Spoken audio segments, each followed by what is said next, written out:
Um, what's up, Spicy? Spicy! Resub, thank you so much. Dude, I appreciate that.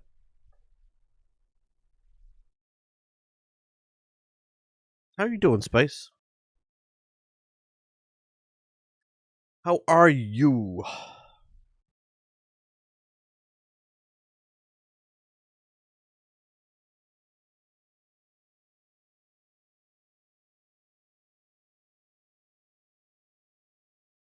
Da, da, da, da. I'm doing okay. I am doing okay. What's up, Slade? I'm doing okay, Spice. I'll be honest.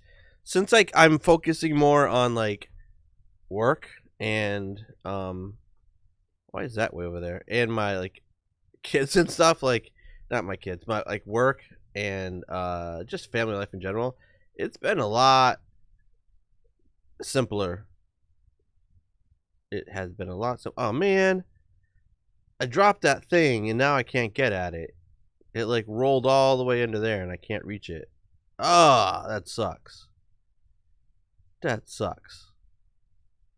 How you doing, Slade? Or shit, I say Mr. Devi.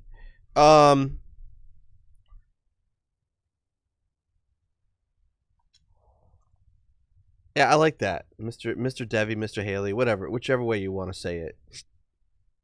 I like that. You probably don't like that. All right. So I was posted on Twitter earlier today that I was going to talk about how people can earn a shitload of money in just a few years. And I'm sure everybody thought it was a scam. It's not. It's actually pretty boring. I'll talk about that in a little bit. And it's probably exactly what you think it is. Trying to dissuade people of the illusion that there is easy money to be made anywhere ever. Chat with someone. That's awesome. Congratulations.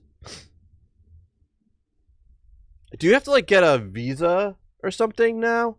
Like a permanent, a resident visa or something? You're an alien, Slade. Right? Hey, be careful not to point that thing at me. Where are you? Fuck it. Hi. How you guys doing? How are you doing? Let me do this. There we go. Oh god, it's hot up here. It's better. That is better. Distracted by kiddo, what's going on? Nothing. I just said that I said your new name should be Mr. Devi or Mr. Haley, whichever way you want to say it. And then I said, hey, you're an alien now, aren't you, if you're in Canada? It does indeed feel like Monday. What was I doing last night? Where was I? Wait, I have a skill point? But why? What am I doing? What was I going to do with that skill point? Oh, I remember what I was going to do. I was going to go to Moorph and see if I could reduce... I already did that. I think I'm good. Yeah, for a bit. So do you have to get a resident card or how does that work? I have no idea, Slade. I have not a clue. Wait. I guess I'll just do a mission. That's the wrong button. What should we do? Let's go. Oh god, that is so boring, but I think I'm almost done. Let's go finish this boring ass shit up. When we get married, I'll apply for permanent. They're permanent. So will you be a dual citizen or just a Canadian? I don't even know what a term is for that. Just a Canadian.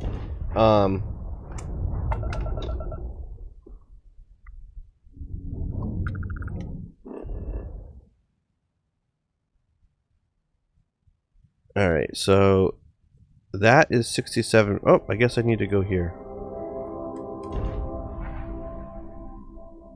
Would you open like a business like what you were doing or something else? This will be better with water. It's like one step down, but I just can't vote and don't get a CA passport. Okay. Okay.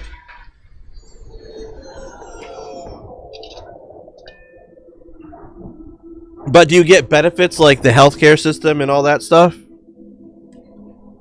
I swear to God, I want to move to Canada just for that.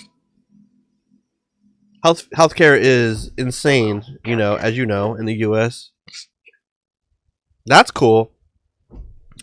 All right, we gotta finish off 2 more animals.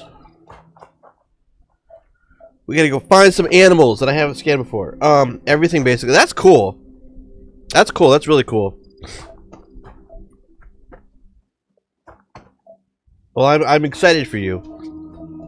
I'm very happy for you, Slade.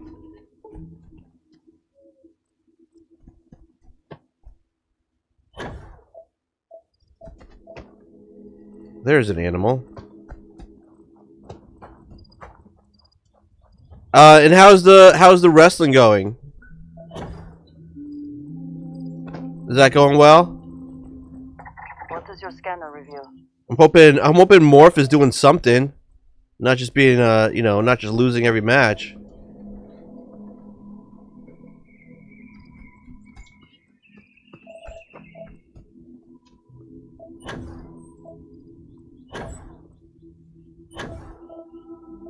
Oh, and I saw the follow-up TikTok, like exactly how you proposed. Thanks for making the rest of us look fucking bad, man. Thanks. No, it was really cool. It was really cool. Really cool. We got away from the story stuff, kind of just having some, that's cool. It was a really neat thing that you did. Did you get good good response from that? Yeah. Thanks, Slade. Thank God I'm already married. You couldn't set the bar any lower than I did. I'm just like, you want to get married? Like that was it. There was nothing. There was nothing special.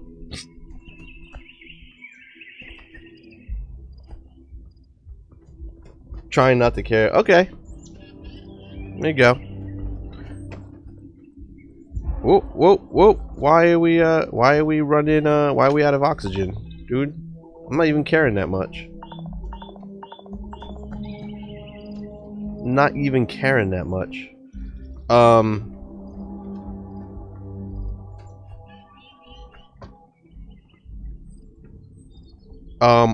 What's up, everybody? I don't think I have a mod tonight. I don't think I do. Oh, I should go on Discord. Good response. I think everyone likes it, but yeah, that's cool. I don't know if you guys saw one of my posts on Twitter. What's up, Average? How are you? Twitter the other day.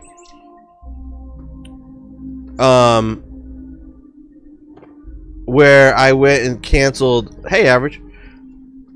I went and canceled a bunch of. I'm good. How are you? I'm doing well. A bunch of stuff I was paying for. You know, as I'm like, again, I'm not exactly winding down, but I'm trying to transition this into just a straight up hobby. You know, super casual. You know, and so I'm like, well, I don't need to pay for some things that I've been paying for that I was. Oh my God. Here she is. What's up, Mama Moose? You know, I don't need to pay for all this stuff like promotions, advertising, and some tools and stuff because I'm not doing that serious anymore.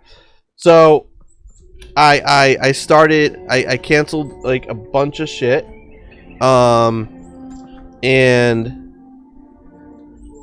I have more I can probably cancel. I just gotta wait a little bit. But I canceled enough shit. Like some of it is annual payment and some of it is monthly. But like it's gonna save me like over $300 a month technically, even when you count it in the annual stuff too. So that's not insignificant. And I even kept things, at least so far, like the website and the domain name. Because like I don't want to get rid of my website or my domain name, you know, like I feel like I might do something elevated, you know, so I want to hold on to the domain name, and I really like the website, even though I won't be updating it as much, and I kind of want to keep it. And it's not like it's expensive, but it's not cheap, you know. I renew the website and the domain name at the same time. It's like $200 for 1 year, about that. So as long as it's cool, I can pay it when it comes due, then I will. Even though I won't be doing a lot with it, I look at it as like, hey, it's like $15 a month. You know, I can afford $15 a month, considering I just canceled all that other shit too. And I canceled Canva. I wasn't paying for Visme. They gifted me that like a lifetime subscription or whatever. But I did not cancel Adobe Creator, whatever it is.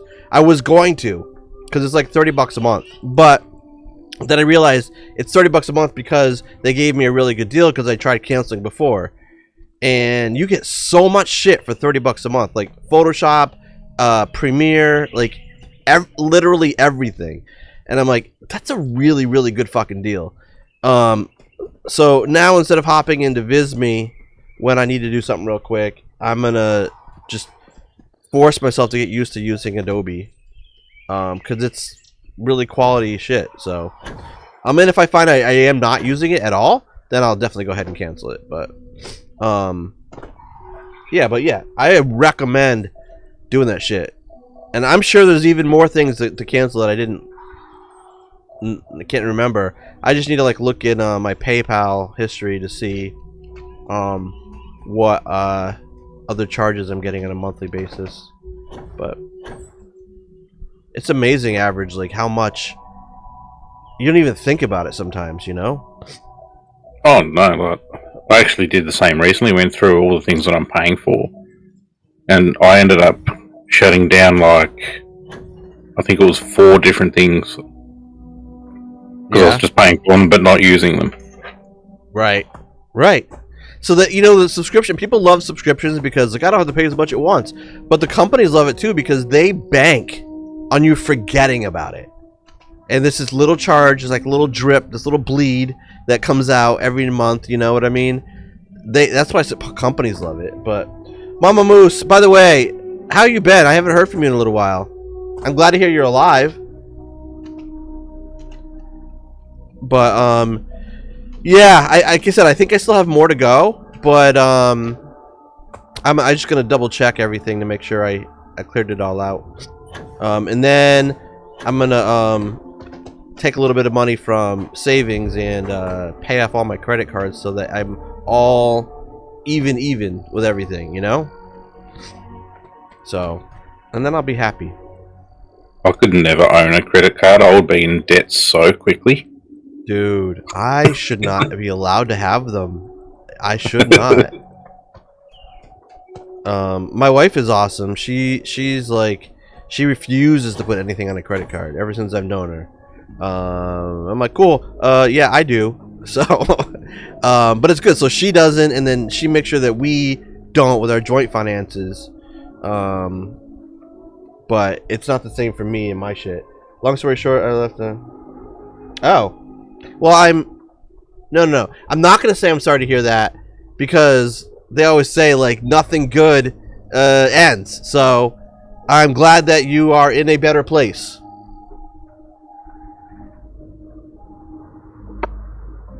Mama Moose. I'm glad that you are doing okay. I am glad that you're doing okay.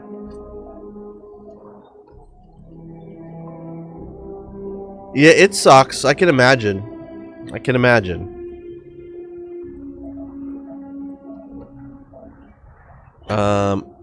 If you guys wonder what I'm doing, I'm trying to finish the stupid survey for this planet. I need to find 2 more creatures and scan them like a bazillion times each. Just don't know where they are. Cannot find them. And now I'm trying to go to the top of this mountain and jump off because I think it'd be fun.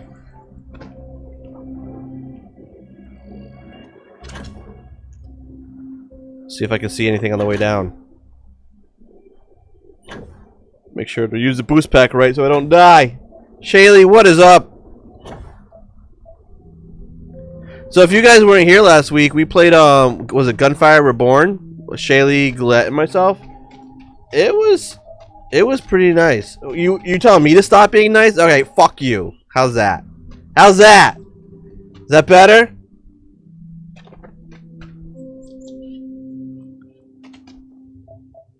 It was good. It was it was a good time. Thank God Mama Moose wasn't here. No, it was a good time. It's Goulet had sold it to me as like it's like Borderlands, and in a way it is. Like, you know, there's a lot of it's a looter shooter. You know, it's very fast gameplay. And that was really cool. That was really cool. Definitely a different like play style, I guess, and a lot less. You need a lot less time committed to do shit in there, which was really cool. I can see it as a very casual game. What games owe you? I already told. Was it Average, right? You wanted to play Demonologist.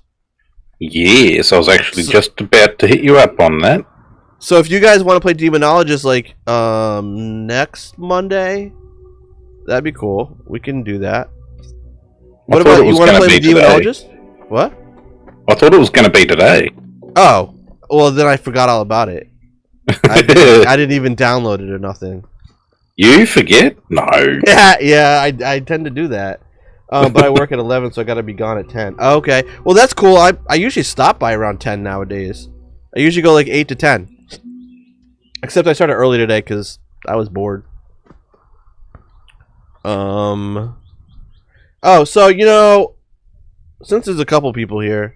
What I on Twitter I had mentioned that I was gonna tell people how they can make money, like a lot of money, and it's not a scam. And what I said is, if you are allergic to hard work, or you are incapable of being consistent, and you are incapable of basic logic, then this is not a conversation for you. And I was not kidding. But the secret to making, I think I said 100. You can make 100K within 3 years, and I'm not kidding. The one way that I know to do it. There are multiple ways, but the one way I know to do it, and again, there's just no easy win thing. Is you need to get into technology field.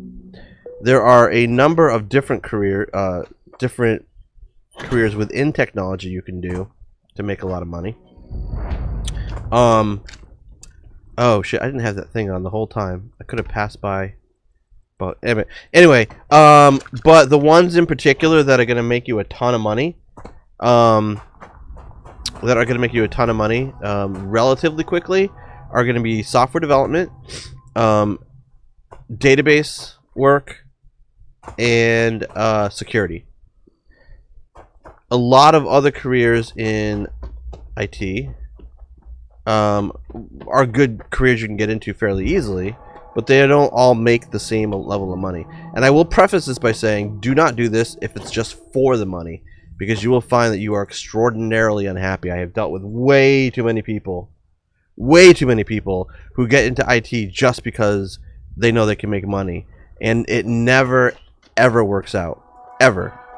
So yes, I'm telling you how you can make money by getting into IT, but don't do it just for the money. Anyway, yeah. So a lot of IT jobs you can do from home. It depends on the company. You know, the pandemic taught us all that we can do most of our jobs from home. And you know, different companies have different ways of feeling about that. You know, the company I work for is not one of the most lenient ones out there, but it still does allow at-home work. During the pandemic, I was allowed to hire people who were going to be full-time remote. Now that we're back to like a hybrid schedule, you have to work in the office at least 3 days a week. If you do not live in the city that our main headquarters is in, or either city that our two main headquarters are in, and you do live within 50 miles of a field office, you are expected to go work at that field office 3 days a week, doing your regular job, not what the field office is doing. The only way you can be full-time remote is if you live more than 50 miles away from a field, from anything. So anyway, but database work, SQL, database work, software development, and security work are definitely jobs that will easily earn you 6 figures. And you don't need a ton of education for them either. You don't have to go get a college degree. I hire plenty of people that don't have college degrees, because as someone who just got his master's like within the last decade, I can tell you, you do not learn the things in a traditional college that we actually need to know. We need you to know, right? So it's that doesn't help. All right, so you will see that in a lot of job ads. Must have college degree. If you feel confident in your skills, you just apply anyway. Just apply anyway, honestly. Some people may be hard asses, especially if you're talking to recruiters.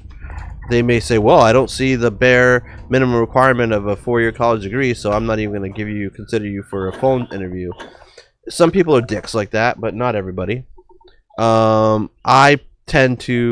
recruiters, but I tend to tell them that, hey, I know your job is to do recruiting and to screen people out and just give me the people that I should call, but I'm going to do it all myself because I prefer to do it myself. You know, I for me, one of the reasons is diversity. You know, I feel like a lot of diverse candidates get screened out unless I do it myself. It is what it is.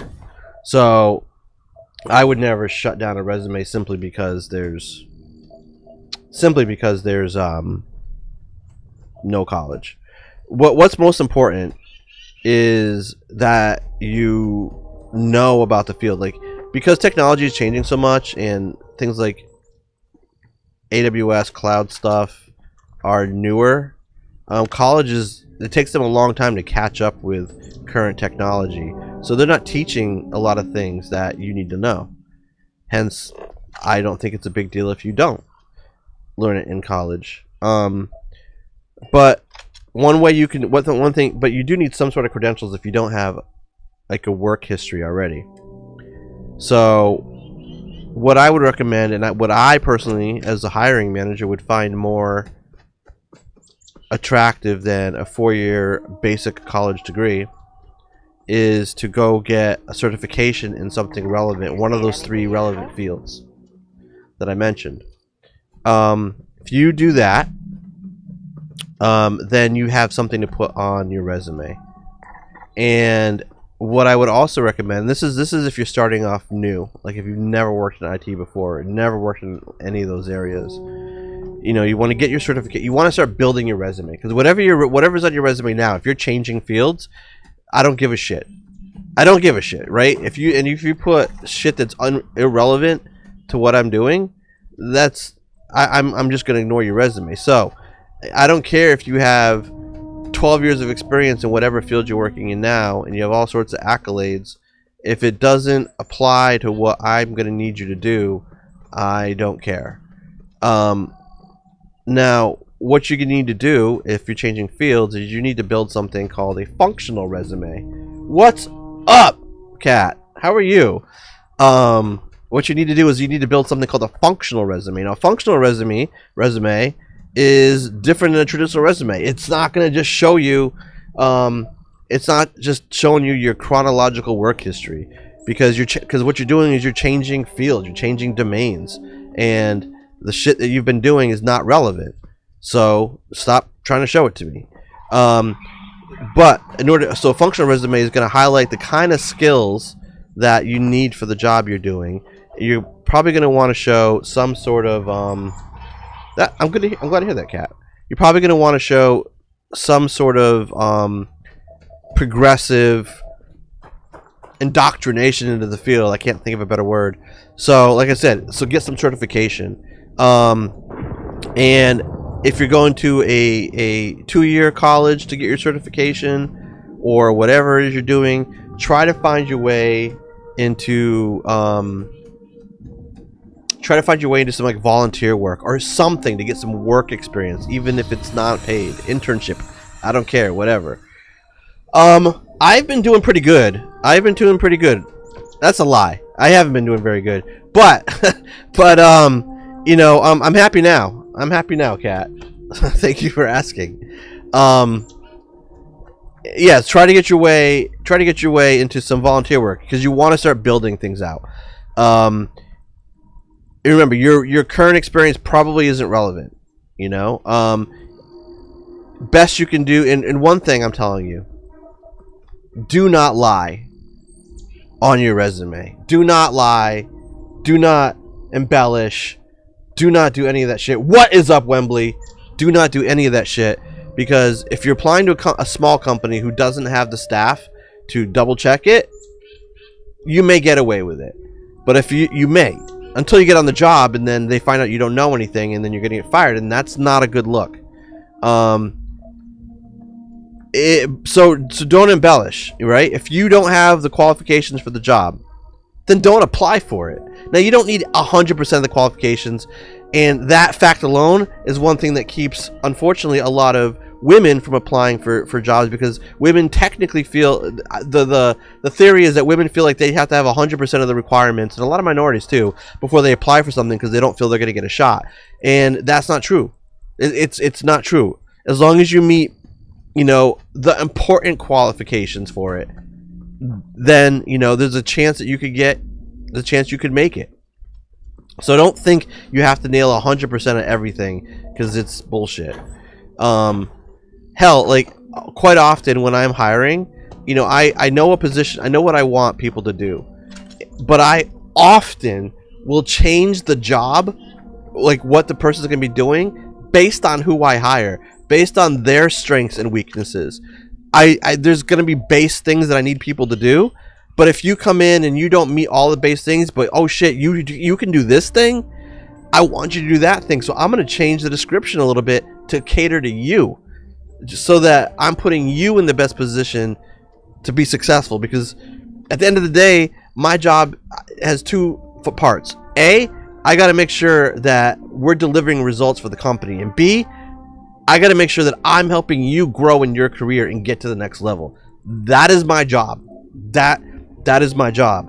And if you were, by the way, if you're working for a manager that doesn't say those things, they don't have your best interest in mind, and you will feel that at some point.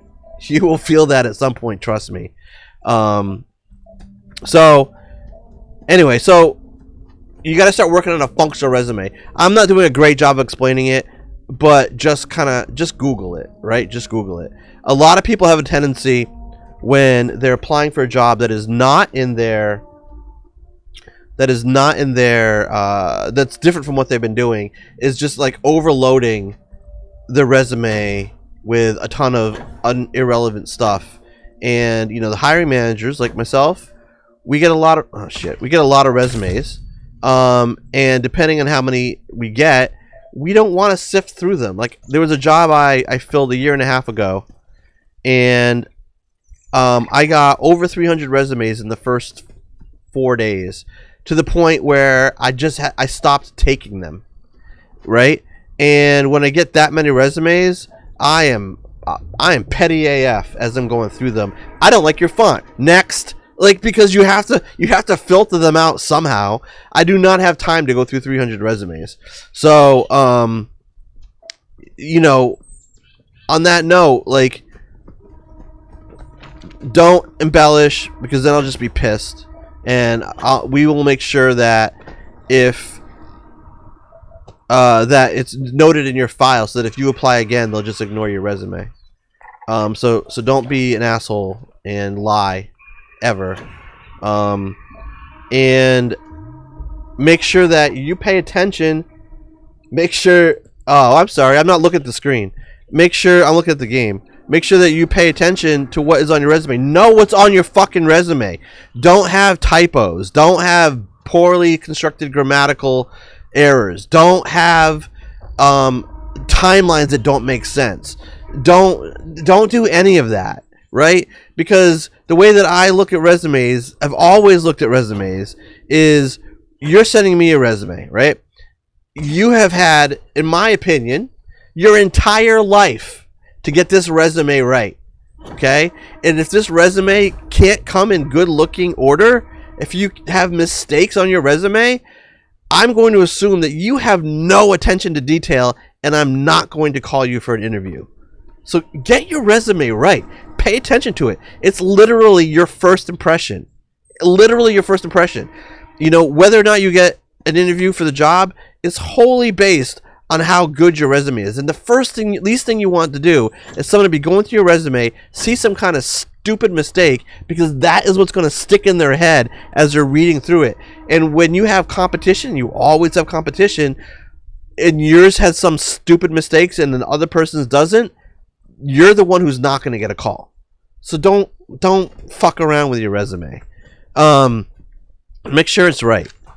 Make sure it's updated. Make sure that if you have your qualifications on Indeed or Monster or whatever and LinkedIn, make sure that every place that you have details about your job, like dates, titles, job names, all responsibilities, make sure it's all the same.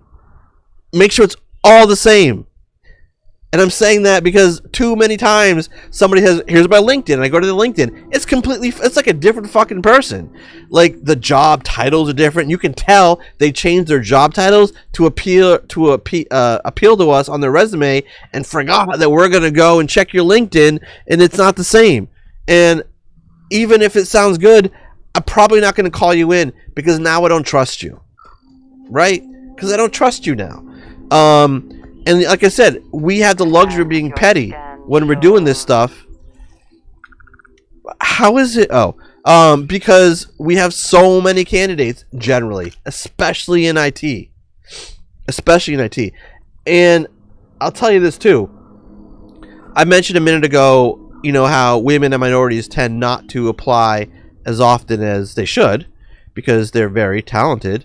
Because they feel that, you know, they're kind of starting the game behind for whatever reason. I'm in that boat too. I understand. I will tell you this. As for me, now I cannot speak for every hiring manager, even in my own company. But I guess I can say this without getting in trouble. Let's see. I don't discount applicants that are female or minorities. I make sure that everybody gets a fair shot. Everybody gets a fair shot. I work hard to try to find as diverse of a workforce as I can. And going on a tangent for a quick second, that's important. And it has nothing to do with checking boxes. Nothing to do with checking boxes. It has everything to do with understanding that having diversity... What the hell was... Oh, shit. Where'd you come from?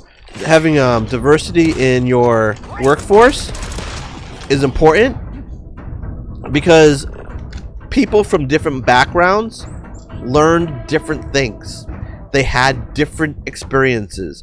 And that collection of different experiences allows you to be much more innovative, come to much more interesting solutions, and understand things from very different aspects, which just makes you better.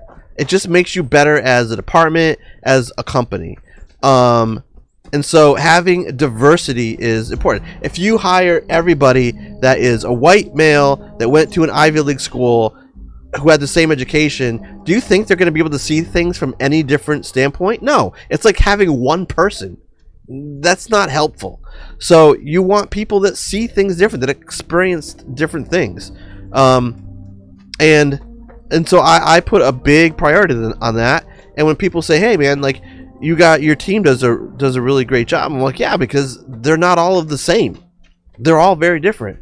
I can't prove it to you guys, but trust me when I say that I have by far the most diverse the most diverse team in the division of my company. Easily.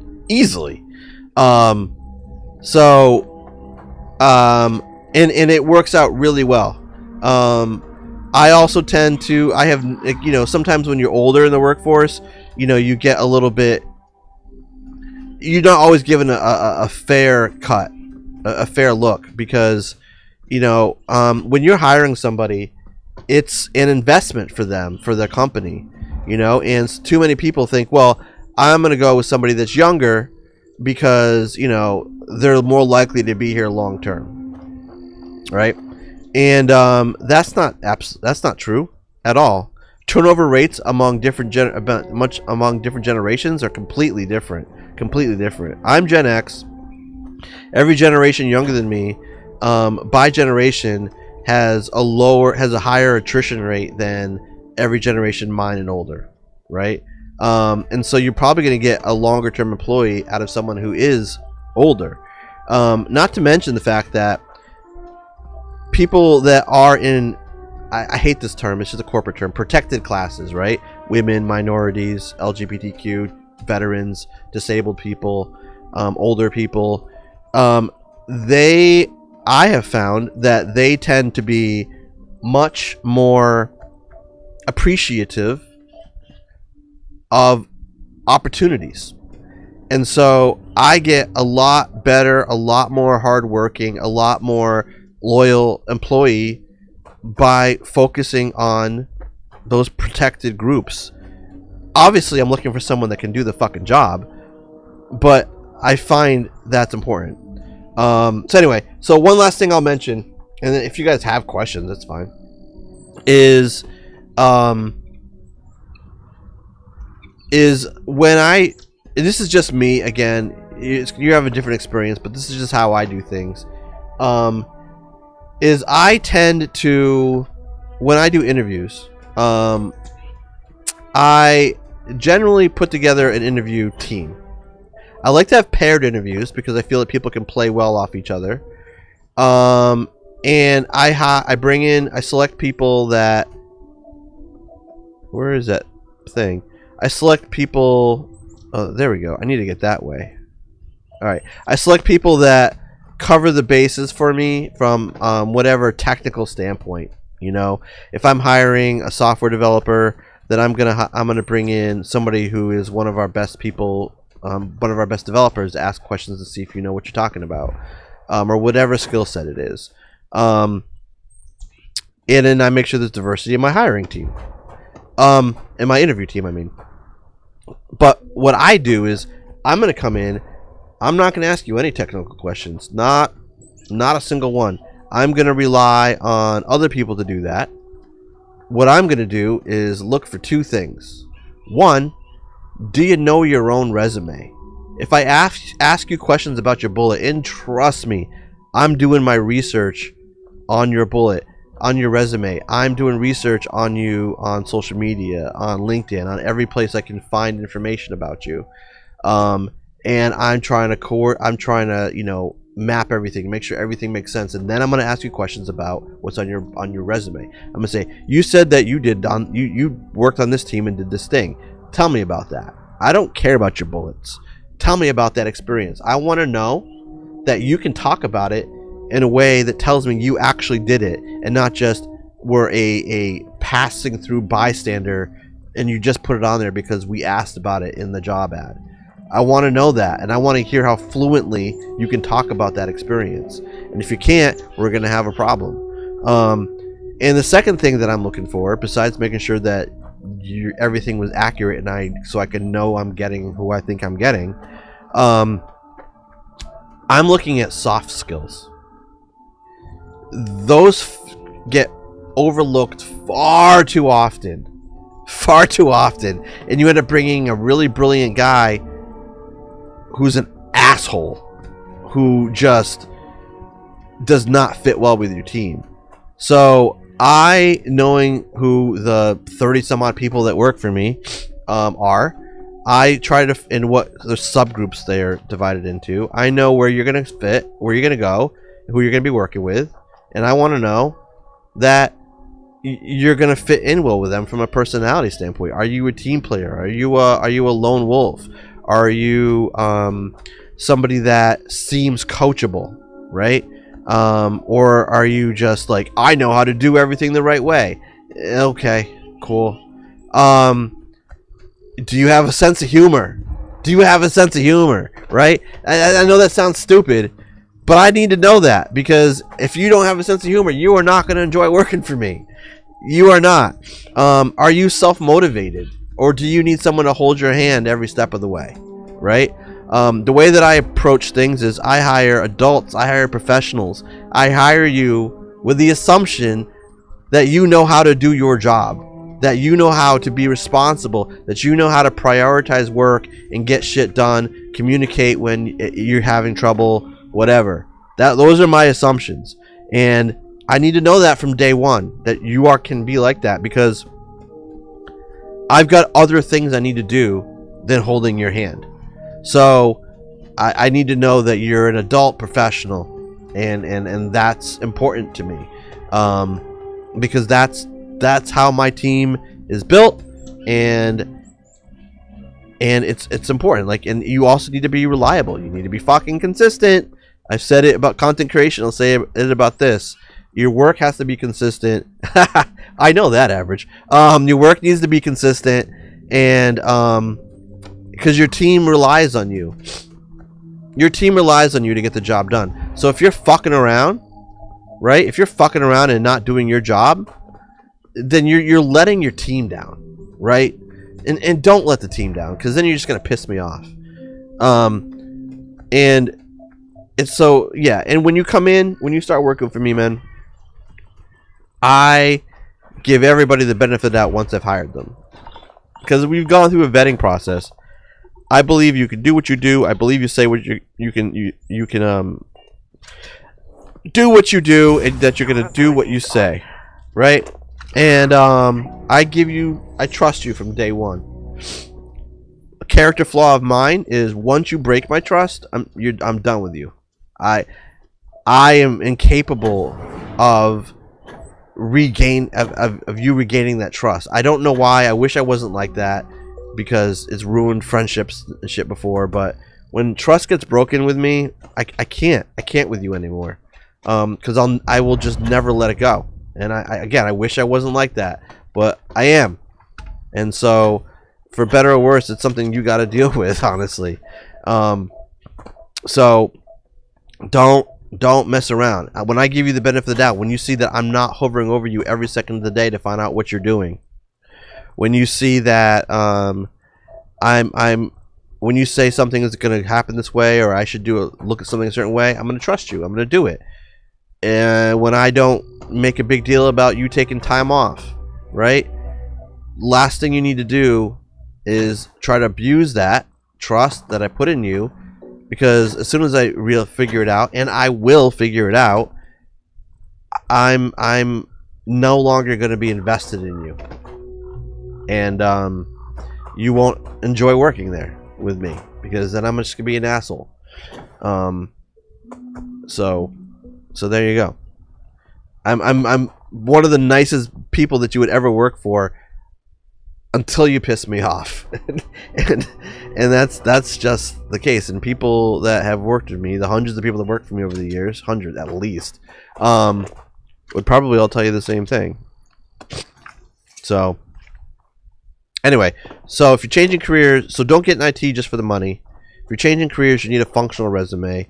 Make sure when you're filling out any kind of resume or job ad that you put in wording into your resume, into your cover letter, if you make a cover letter, that has some of the same keywords that the job ad does. Don't force it because we hate that.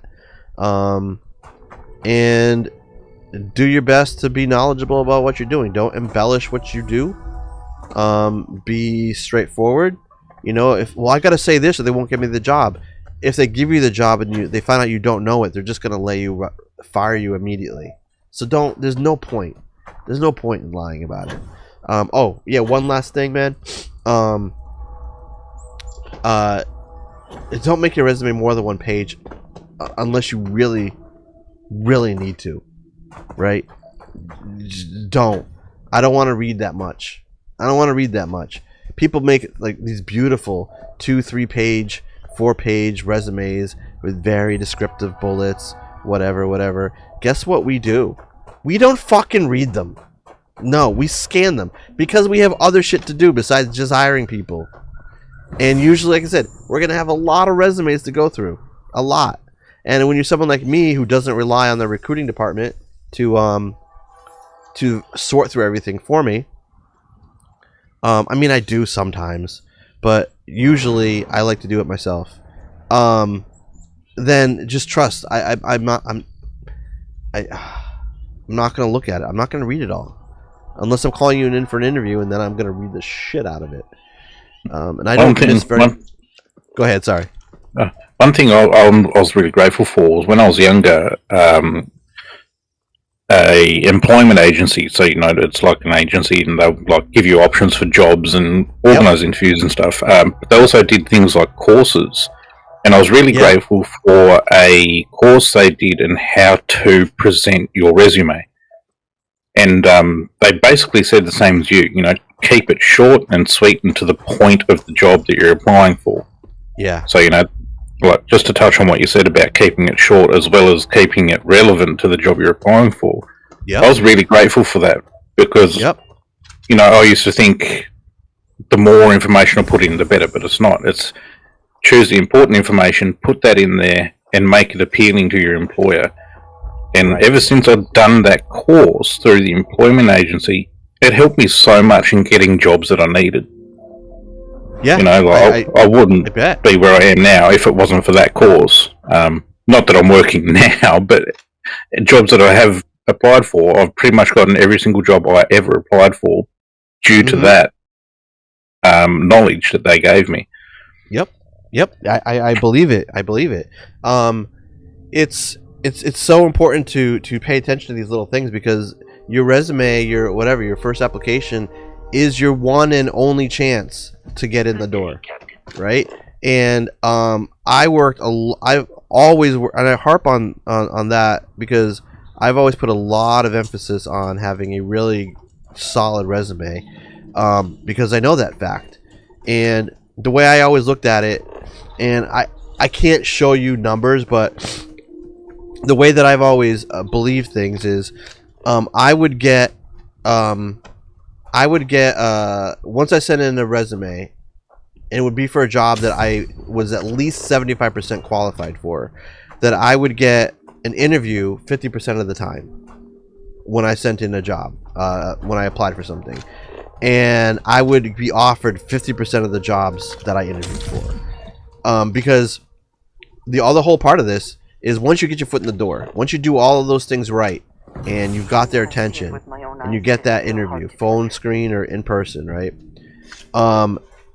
Now you have got to be awesome. Now I don't want to put a lot of pressure on you, and because I know a lot of people get nervous with interviews, but you need to be good. I'm not going to lie. I'm not saying you need to worry too much, but you do need to be good, and you need to know your resume cold. You need to know everything about what you have on your resume.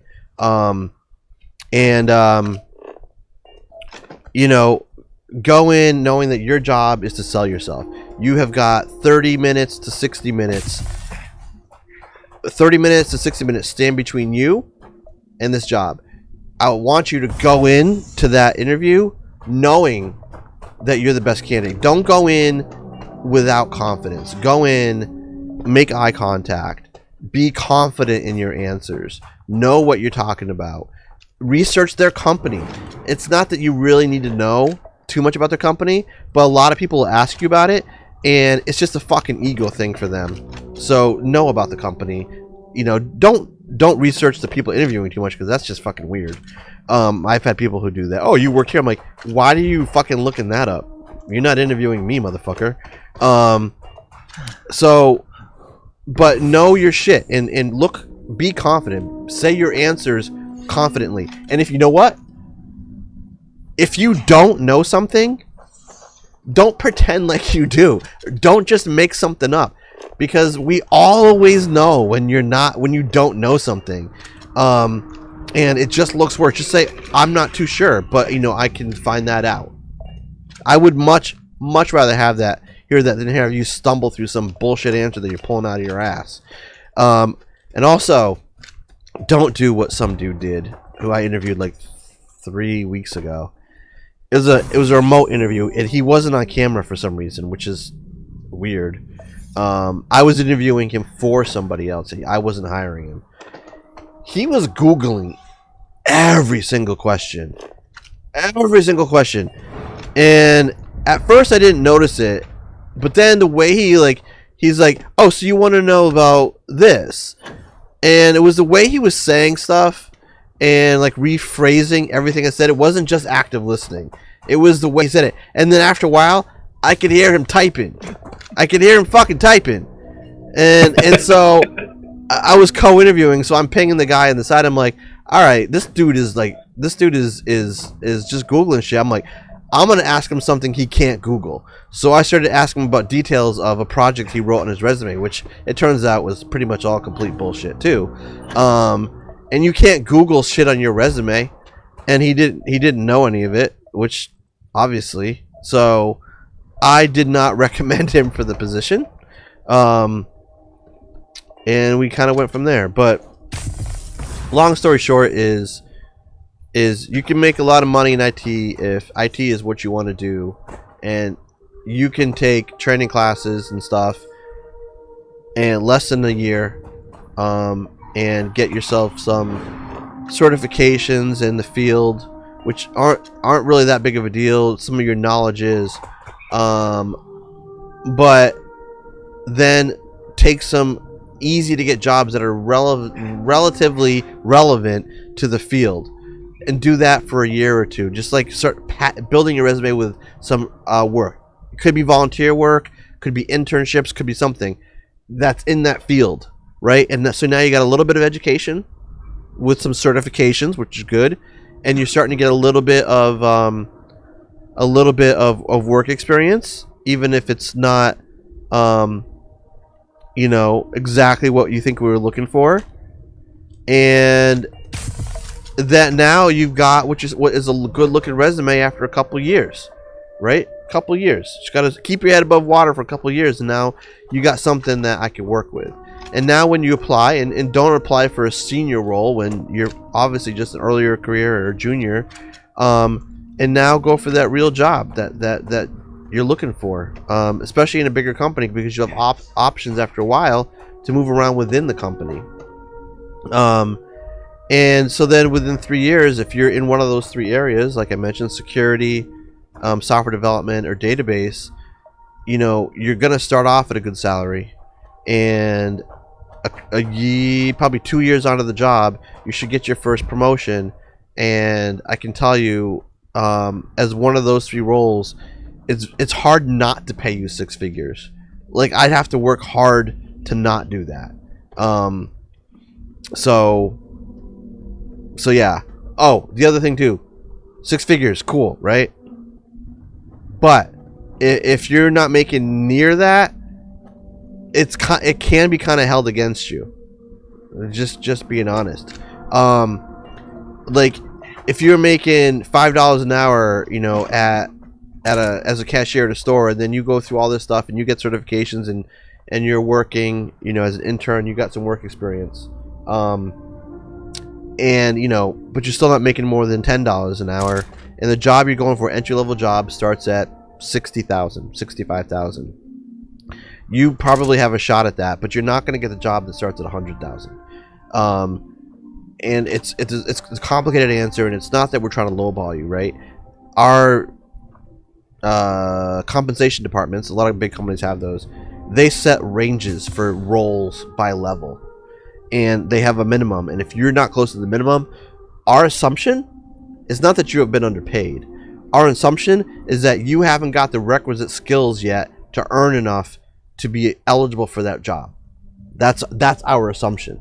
Right or wrong, you know, if you do get an interview and you prove that you can indeed do the job, even though you're making way less than the minimum, we'll probably give you a chance. But, you know, that's something we think about too. I have been turned down from jobs because I literally didn't make enough to what their minimum was, even though I could do the job.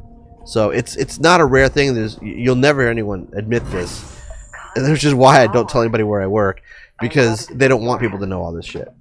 Anyway, I don't. Oh my god, Mama Moose. Wait, you said not to be nice. No, fuck that. No. So in an ideal world, what skills would your ideal employee have on a general spectrum? So, I mean, I like people that are coachable because I like teaching. So I want to know that it's somebody that is, and I'm going to say some really generic shit, and I apologize, but it's true. I want to know that it's somebody who, what was that? Is a team player. I want to know, why can't I find the shit that I'm looking for? God damn it. I want to know that somebody's a team player. I want to know that somebody that is likes to learn, because technology in general changes constantly. So you have to be a lifelong learner. Like, enjoy learning and discovering things and be innovative. I like people that are detail oriented. Please don't make mistakes. You know, where the kind of what I work in, the areas I work with in IT, are, if I was to boil down what my 4 areas do, is we protect my company from getting sued, right? So we try to lower the company's risk from an IT sense, and so I need people that are detail oriented, people that aren't afraid to push back, that aren't afraid to, you know, call someone else on their bullshit, respectfully, of course. You know, I can swear as much as I want on here, but I'm not going to do that on the job. I'll swear at you in corporate terms. But yeah, so I don't know if that truly answers your question. I don't feel like I was detailed enough, but that's an idea of what I'm trying to say. And I can't do this mission anymore. It is boring me to death. We got to go kill some people. So you're gonna, if you move to the States, Mama Moose, then we'll talk.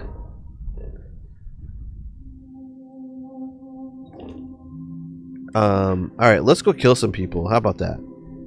Let's go kill a pirate legend. Oh, those are tough. I also don't usually drink whiskey when I'm working. Ever. In case someone from my job is listening.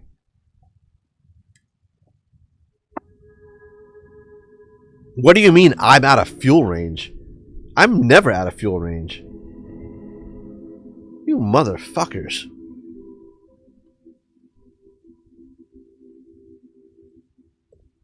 That's some bullshit. Oh, I'm fighting average? Oh, I don't know if I'm ready for this. I do not know if I'm ready for this shit. You won't last long.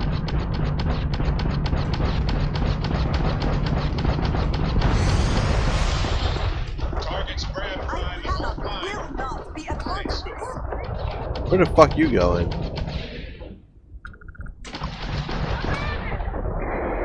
Oh no! Why are we firing at a good guy? Auto turrets! God damn it! Shit! Now you added a bounty. Fucking auto turrets! Oh damn it! How did that even happen? Now I gotta deal with a bounty.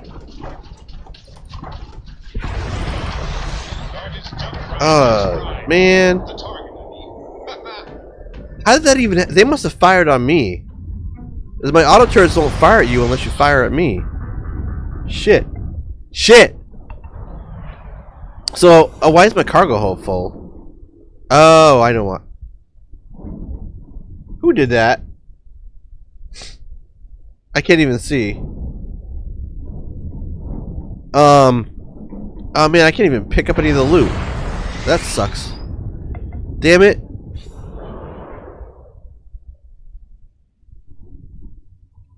Oh, thank you, Spicy.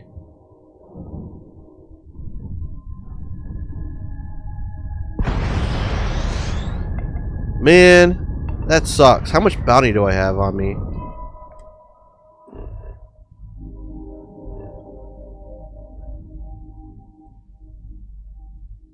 How much bounty? Probably not going to be good.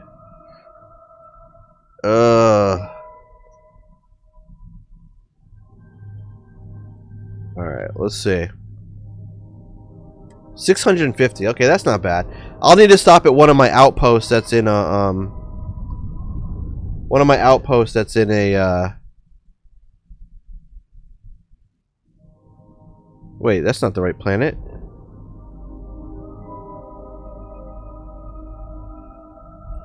What the fuck? Where is it? Where is the dude?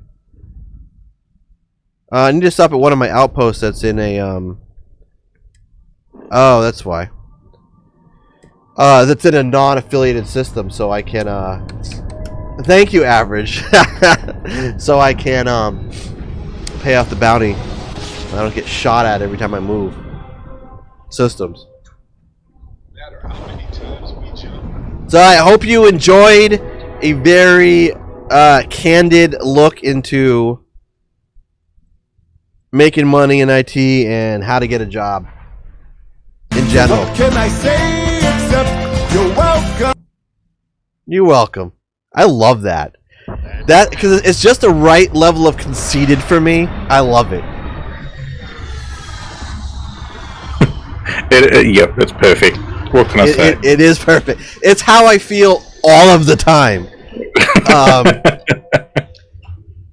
And at the job, like, you have to be a lot more humble, usually. You know, there are definitely assholes, but, you know, it doesn't work out well for you in the long run. Why? Am I, like...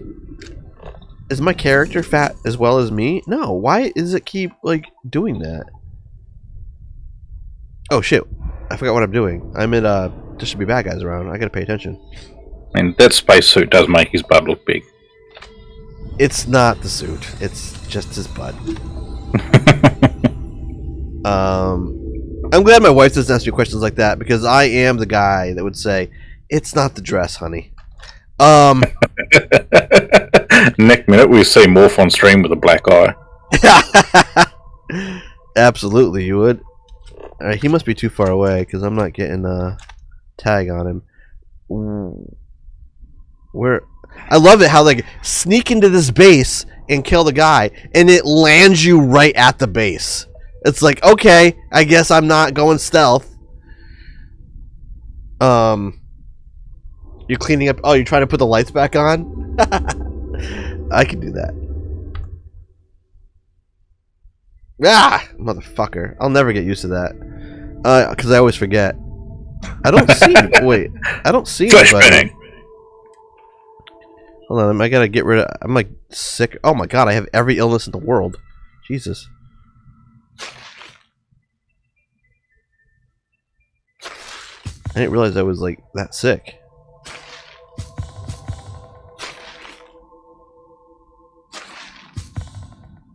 There we go. I had fractured limbs, frostbite, punctures, contusions. Jesus Christ. Just a walking injury. And it has low gravity, so like I'm jumping in the air like it's totally exposed. You know one thing, that's why I love Bethesda games. Wait, why did the lights go back off? Did you turn them back off, or did I mess it up, Spice? I love the Bethesda games. I can't play enough of them. The one thing I will say though, as RPGs, you don't have, what in my opinion, a very diverse. There aren't very diverse builds you can make in the game, right? Like, you can't be like, oh, I'm gonna. Oh shit, that was dumb. I just never felt like there's really diverse builds you can do. Oh, and I have to reload too? Smart.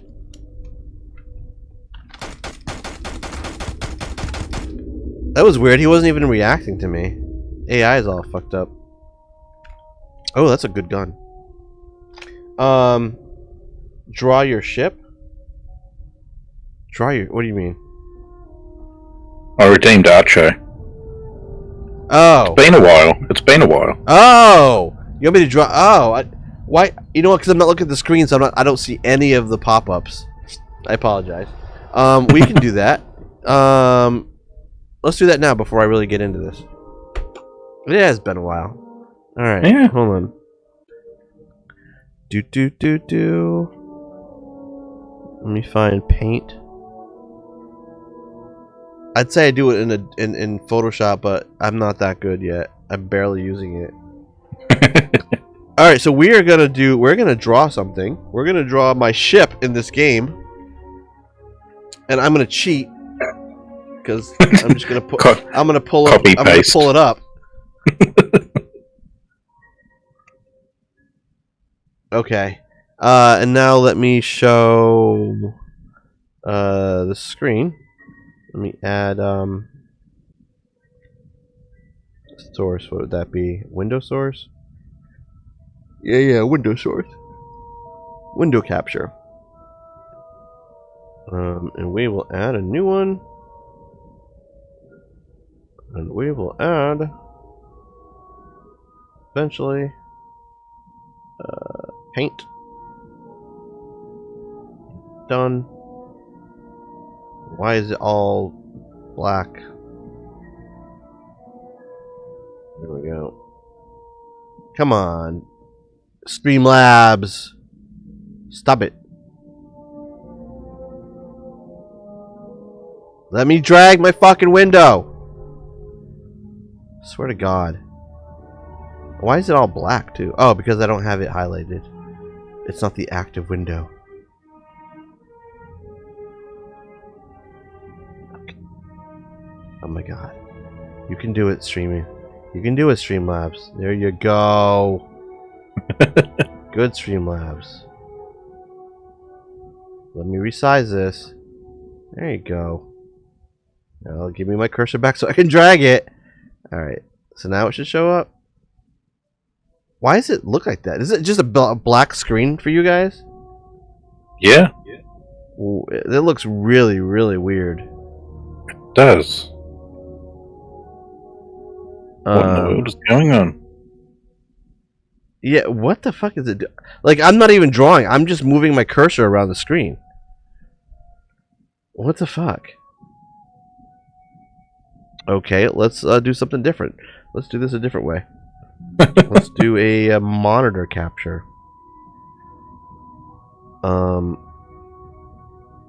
Add source. There we go.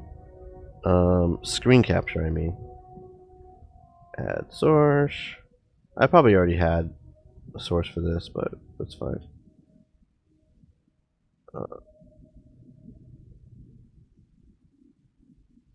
Okay, so now you see the whole screen. There we go. Alright. And let me drag this up. Oh my God!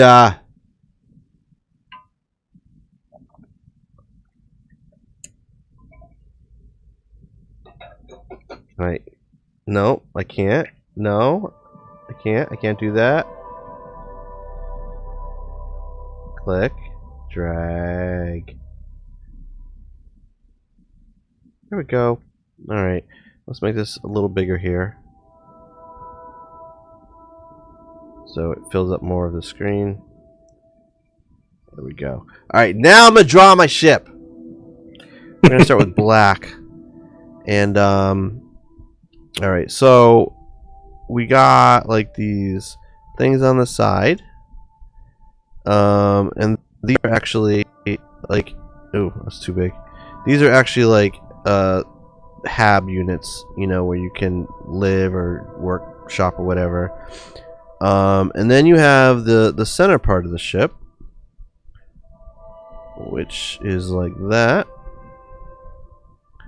And then it has the cockpit. That looks like a penis. And then and then you have the hallways going to the second sides right off the penis. We're so mature here, people.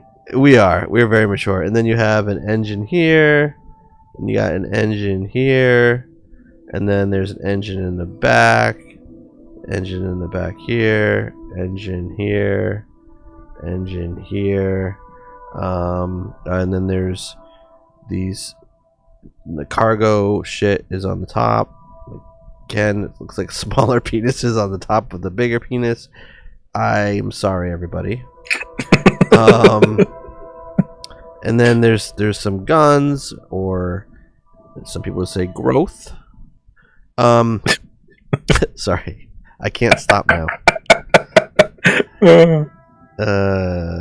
And there, and there's another gun there. Where are the other guns? Oh, there's like one on the side. One on the side here. One, two. Oh, there's one here and here. And there's one here and here. 1, 2, 3. And I think there's one like there. Alright, and there's some red. It's not just all black. There's a little bit of red in here. On the engines there's some red. You know, they don't, in case you're wondering, I'm not a professional artist. I don't get paid to draw art at my job. At all. It's alright, we all know you're the modern day Picasso. Yes.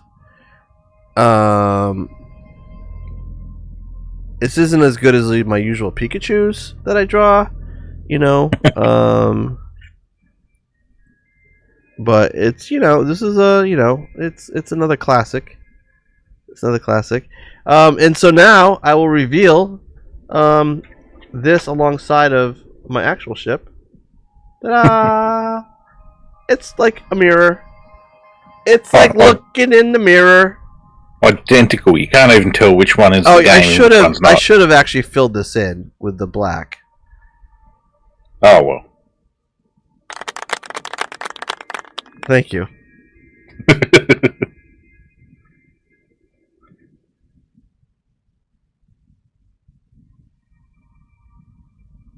Can't do that one because it's not done yet. This is not connected. There we go. I was just waiting for you to click one of those, and the whole white area just turned black. Yeah, I know. I saw it. I saw it just in time. It's like the same thing. It's like the same thing. It really is. It really is. So there we go. There is your art show. T-shirts coming to the merch store soon. Yes, I am sorry. Okay. All right. Let me move this. Okay.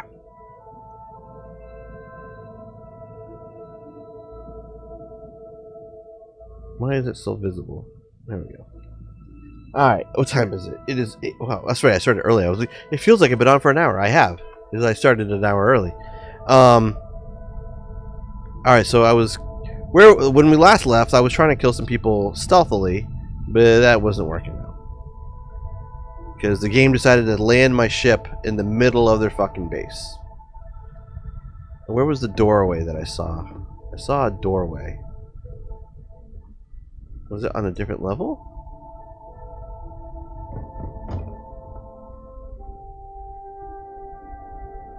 Not to mention, the gravity is so low on this game. Like, why are you telling me to go into my ship already?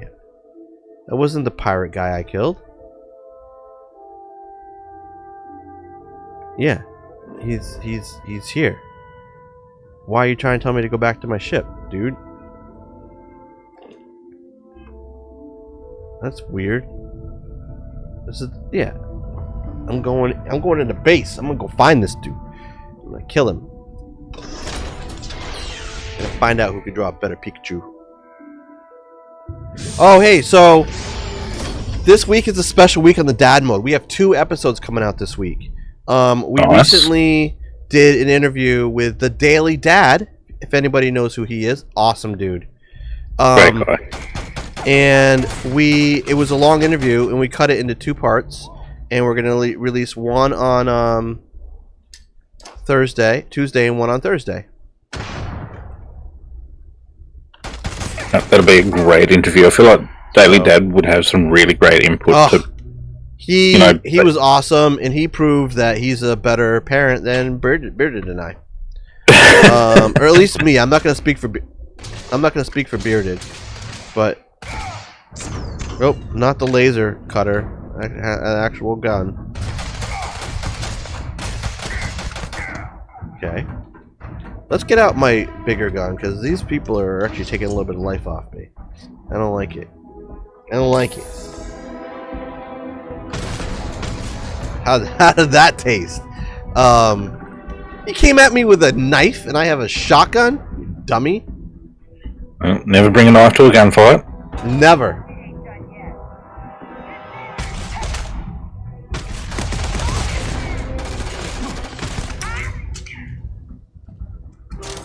Are there 2 people up there? Oh, there's the legend. How's that shield treating you? Level 98? Holy shit. That's like 30 levels higher than me. You don't have my gun. It's a really awesome gun. That was really easy to beat someone 33 levels higher than me. So what I liked about that is I don't even have to do the rest of this base now because I killed him. That's all I needed to do. I might kill the rest anyway. You know. It's fair. It's fair. Why not? Just full Order 66. Yeah. Execute Order 66. What's in here? Oh, I know what's in that vent. That vent's in there. Alright, let's do a lockpick. Okay. Alright, 3... No, not there. It looks like it's this way.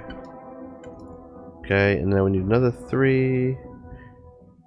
It looks like it'd be this one. I had to guess.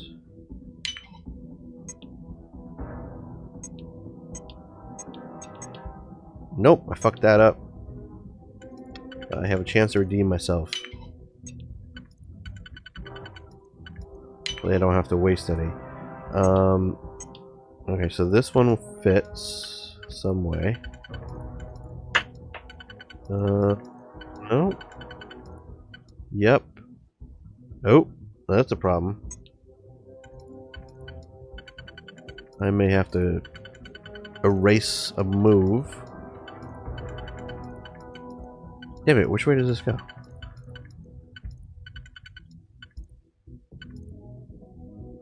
Shit. Yep, I fucked up somewhere. Alright. Let's try that again. Alright, so let's try this one. And this one.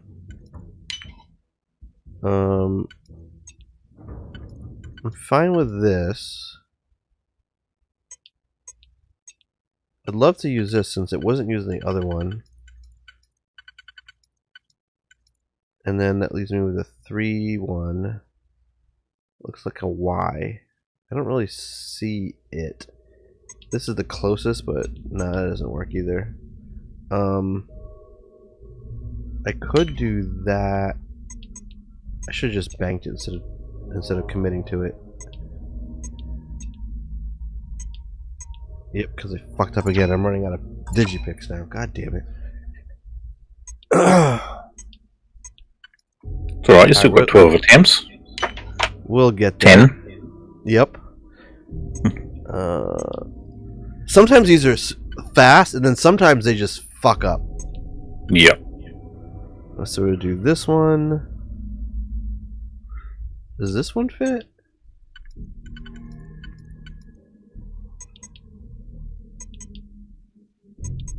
No. But I like this one.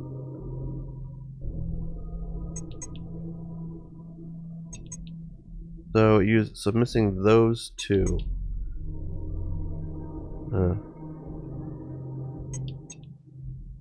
That why?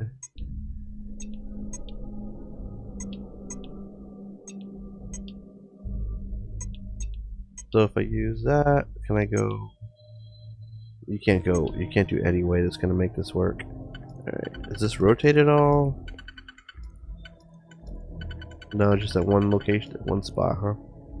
Okay, so not that one. What about? I think I tried this one last time and it fucked me up. Can't use that. I could use this. Just one position? Nope, two positions. Okay.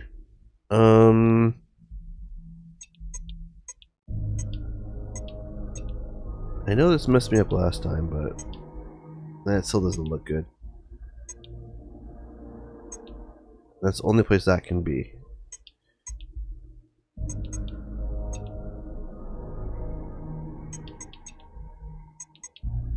This can be two positions, I think, there. So then it's only missing one. Maybe this will work. If this doesn't work, I'm gonna give up.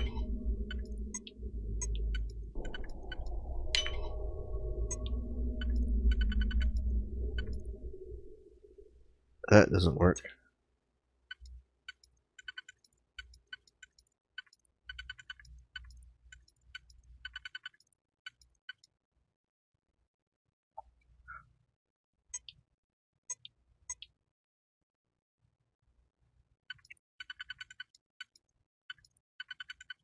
Damn it.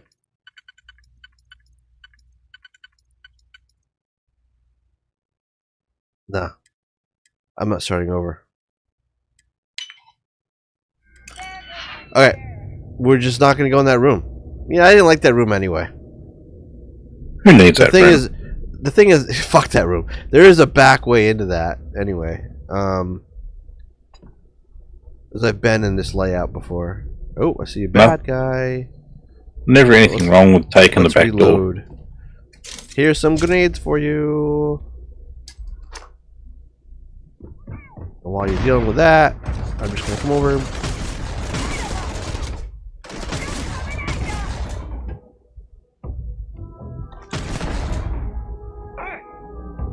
Come on. You dead? Oh, but I almost am.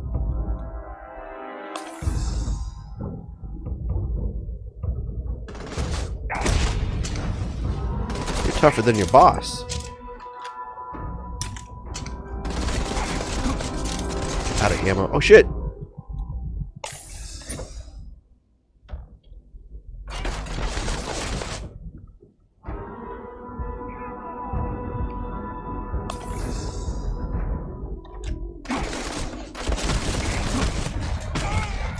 Jesus. I do that way more often than I should, where like I jump at a guy like to get the heads, you know, to get the jump on him, not realizing that I'm out of ammo.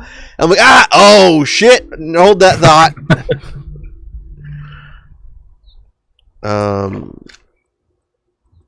Is that any? Oh, that's just a desk fan. Adapter. Shit, I'll take that. What's this? Helmet? Any good? Open? No. Ammo? Nope. Sealant. I'll take sealant. Ammo. Muscle gear. What the fuck is that? Let's see. What I want to find is I need to get back out there. Is this open? Fuck you. I don't feel like picking it. Apparently, I'm not lock picking today. I need to get up there. Does it have a ledge I can stand on? Oh, that was the wrong angle.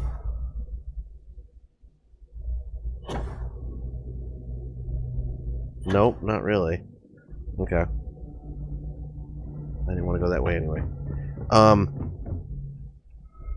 Again, I think there's still other ways around. Remember how it works in this layout.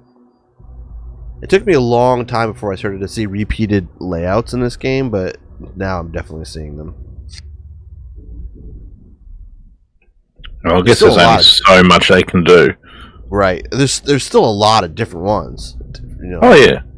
But, you know, still, you're right. There's only so much.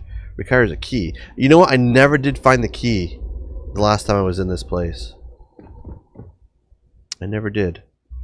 I think I'm going to have to pick a door in order to continue, or I could just go do a different mission. I already did the achievement, or the mission. Does this have the up? Because what it is one of these rooms, like there's ceiling tile missing, and you can get up there. Maybe it was. I don't remember where it was though.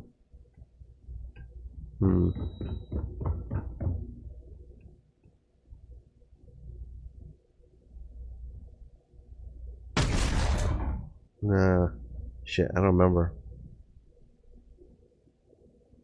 Wait, did I go in here already?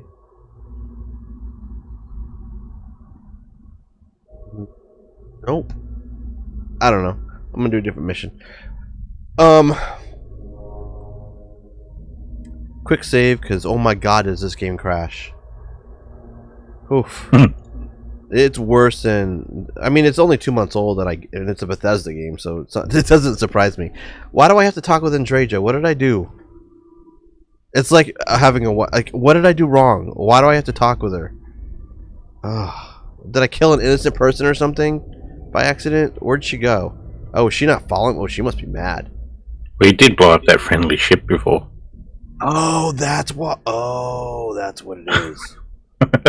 Oh, and I quick saved. I wasn't gonna quick save. Oops. Damn it. Alright, let's go watch Moorph get yelled at by his game wife. Damn it. Oh, and I'm over encumbered. She's like, and you're too fat. Wait, is this the way I came? Yeah, I guess so. There's dead bodies, so.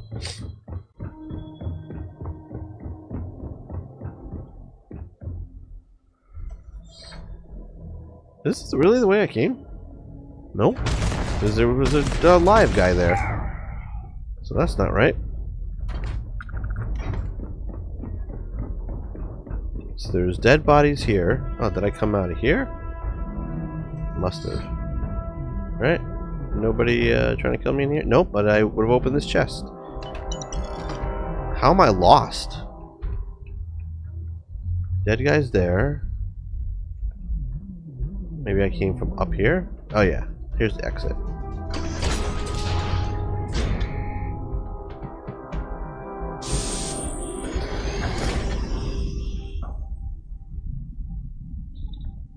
Okay. Let's go get yelled at.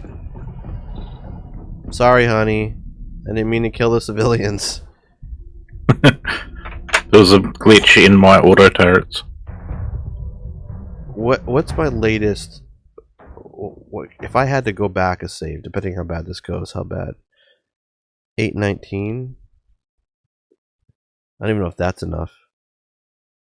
I'm not. Well, I guess I could go back to yesterday, because like I haven't played today, and all I've done is fucking around. So if this is really bad, I can reset it to yesterday. See how much I get yelled at. This is great. Gonna get your ass beat by your game wife. Probably. Let me put the gun away. I don't need to antagonize her anymore. I don't know, you might need it. Hi. You look pretty What today. do you want now? Have you lost your mind? Is there even a mind to lose? Jesus. I think you need to take... I don't think that's what I should say. Should I... I'm not saying I'm not in the mood for this. There, okay. Do you even understand what you have done? Kind of. What is there to say? You're awesome? That is really hard to see right now. Oof. Oh, we got an auto persuade. Fuck this. We're using that. It is good to know that you understand at least that much. I need that in real life average. Don't we all? Give me a chance to show you I can be better. We're up against so much. Sometimes I make the wrong call. I like that one. It is true. The things we face are far beyond what most have to deal with. I am going to do my best to get past this and continue our journey together. The next time we arrive in port, I am leaving. No, you're not. It would do you well to reflect on how you arrived here and what you want from your future. I know I shall be doing the same. Okay, My day is suddenly much improved. I know that tone. Very well. What is it? It's time to make up. Thank you, dearest. You are not so bad yourself. I'm I'm sorry. hold on. My favorite. Of course. Are you ready? I am. Alright, so now if you have kids, you might want to put them to bed because we're going to make up. Wow. Let's head to the captain's quarters.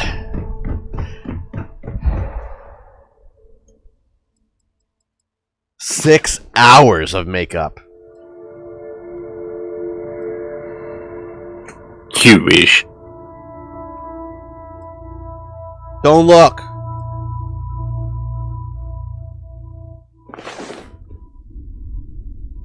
Last night was enlightening. Yeah, it was. I hope to learn. And that is how you get over a fight.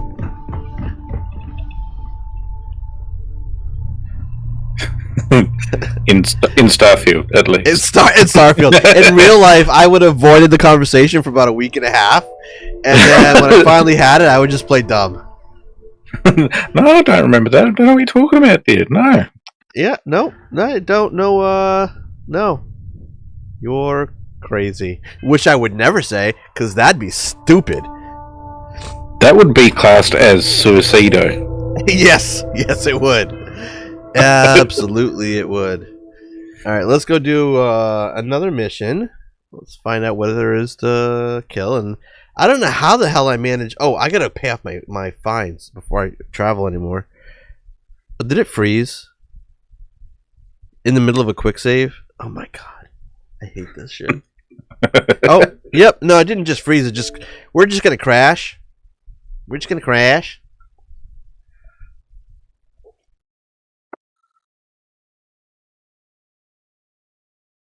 So what can I say except you're welcome? I wish more people had stopped by today when I was ranting about jobs, because I think that could have helped a lot of people. It's not easy to. You don't often get like unvarnished truth from somebody that hires people for a living. I don't know. This seems to be the place for unvarnished truth. That is true. That is true. Is this the last save? 836? Yeah, okay. So I'm now almost at 15 days worth of gameplay time, which is let's see, what's 15 times 24? That's almost 360 hours. I was telling my wife that. She's like, it's only been 350 hours? Because that's all that I do. Like, when I don't do it in the morning because I don't have time before work, but oh, and the Xbox just crashed. Wait, no it didn't. What the fuck just happened? The software crashed. Hold on. My Elgato software. Oh, no, the whole thing. Yeah, the whole Xbox crashed. Sweet. Yeah. So like, I'll come home and I'll make dinner. As I'm making dinner, I turn on Starfield because I gotta wait a while for like the food to cook. And then when after I feed them and I'm eating, wolf down my food. I sit back on the couch and I'm playing Starfield again. And then they go to bed, and then I'm playing Starfield, or I'm streaming and playing Starfield. And then I get done streaming and I either stay out here and play, or I go inside and play. And then around midnight, I'm like, I should probably go to bed now.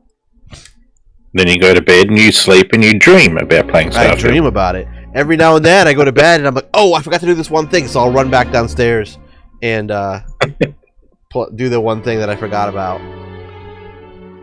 So I know people that have 1,000 hours in already. I don't have that much. I play as much as I possibly can, and I'm still shy of 400 hours. Jesus.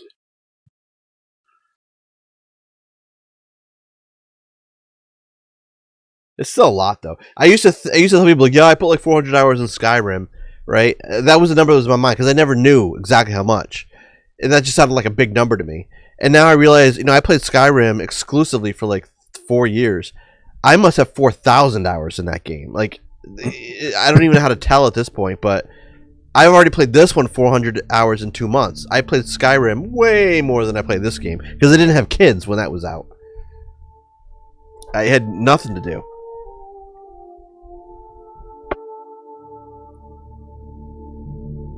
That game's old now.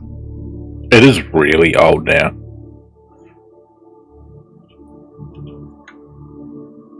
And people are still buying new copies of it. Alright, now we can go do our mission, hopefully. What were we gonna do? Oh, I was gonna go to a planet and pay off my bounty so I don't get... Because what I had found out is when you have a bounty, they just start shooting at you when you're in a system. Like, you don't get a chance to go pay it. So it's stupid. Yeah, this the kind other of day, you played this game, right?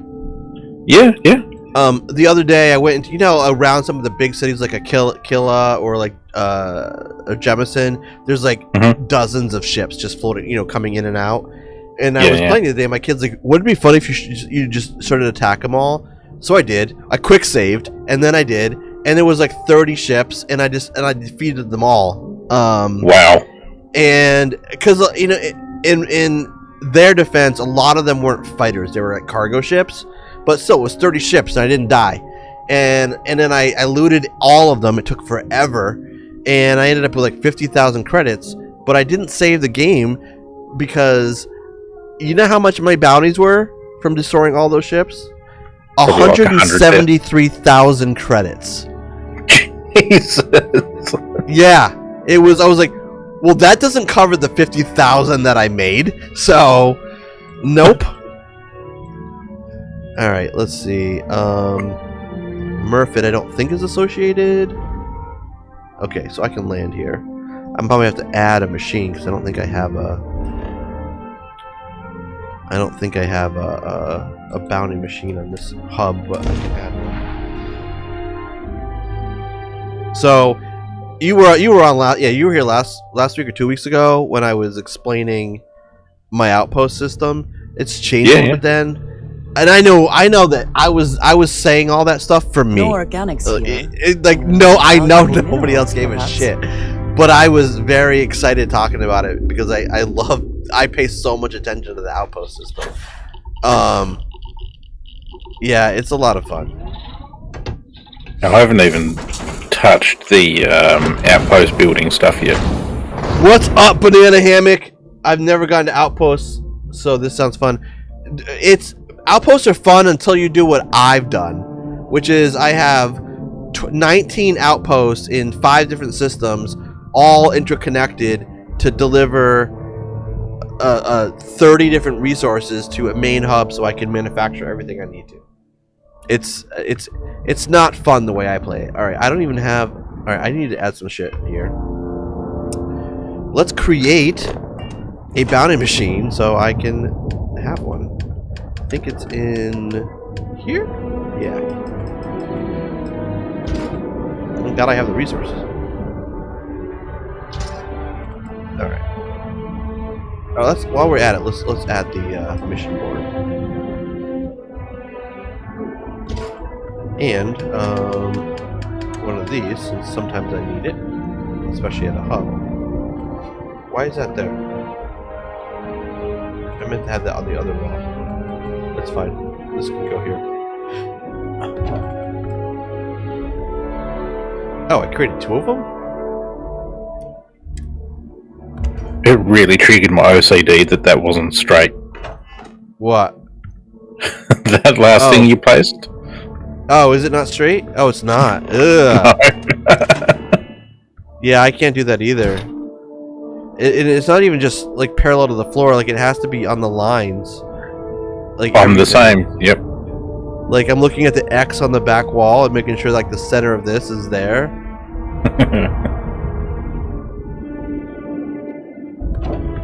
All right, that looks a lot better. And now I have to make. Oh, this isn't centered either. So, banana hammock asked how long it took you to make them. Way too fucking long. Like I went last week. I did a really detailed explanation, which I swear, average, I won't do that again to you. Of how I did what I did. It just involves spreadsheets and lots of data and lots of research. I probably spent 4 hours just doing research and on what I needed to make, where, and right, and then I spent another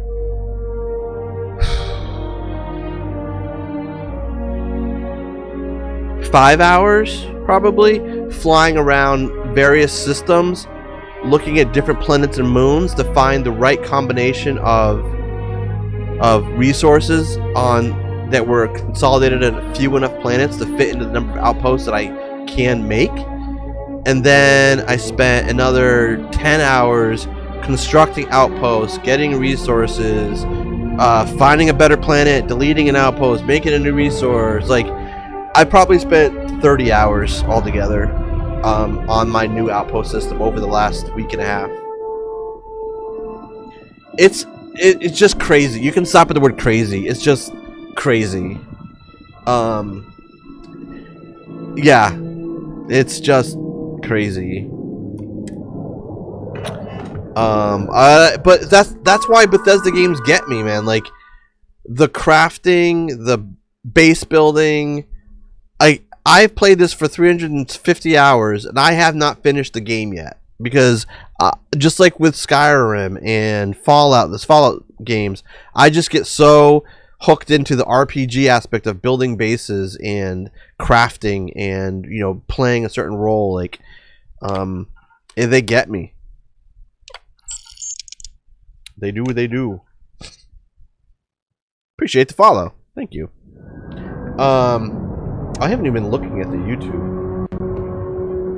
Oh, no one's chatting there anyway. It's fine. Alright, so we did that. So we're no more bounty. I'll tell you, you know, the one thing I'll do since you asked is that let's go look at my main base. Like I said, I have 19 bases. But we'll go look at the main one.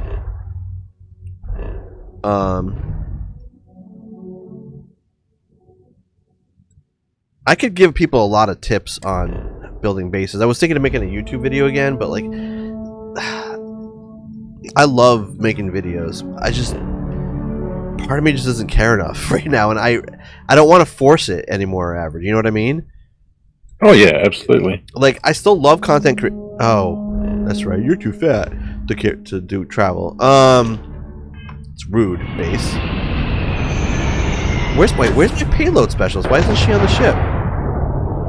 Oh, did I lose her again? Again? Yeah, How do you when lose you a whole hire house someone first? from those places, like, you know, from you can hire people.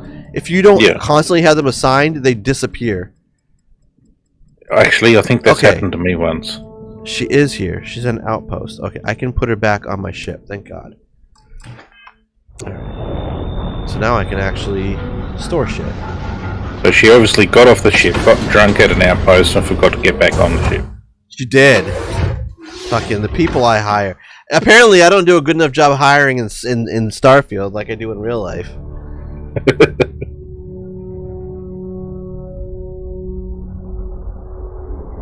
All right, let's see. Is she back on the ship? Do I have room?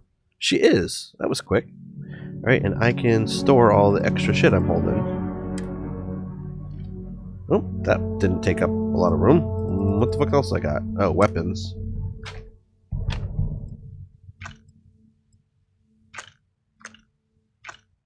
Up. That's a cool looking gun. It's not even... Oh shit, it's not even modified. It's already doing 337 damage. I think we're gonna have to go update that. See how much it does. Spacesuits. Oh, that's right, I looted like everybody.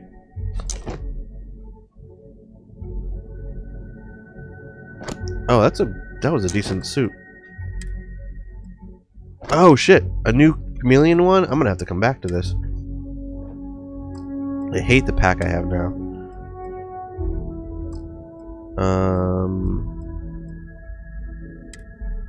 Alien egg. Alright.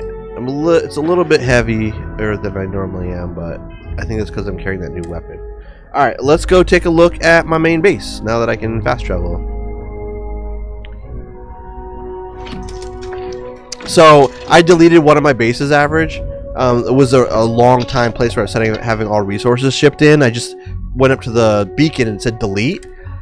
Oh, I had it for so long, I had 40,000 pounds I was carrying. Oh, wow. 40,000. And you know what happens when you carry 40,000? You can still move. But if you do anything more than like a shuffle step, your CO2 goes to the roof. But you also lose about a quarter of your health with every fucking step, unless you're like crawling. Oh, that's not good. It was bad. It was, so I had to crawl to my ship, and then I had to like fly to Neon because that has like 5 vendors all in like one place you can sell to, and I was about an hour and a half just selling and waiting. 48 hours selling and waiting. Since you said you haven't beaten the game, just so you know, when you beat the game. So yeah, I know that.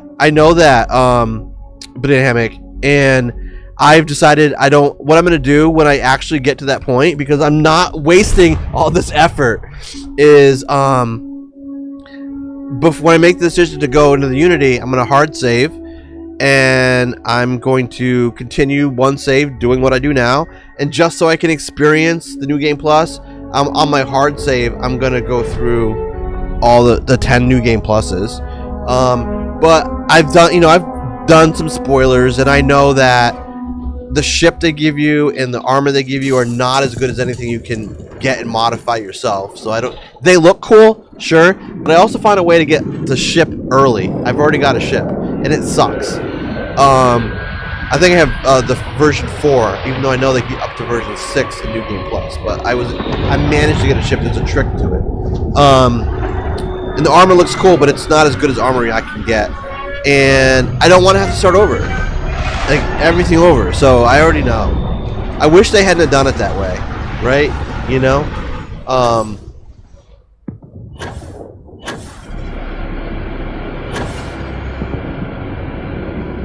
Alright, so this is the base.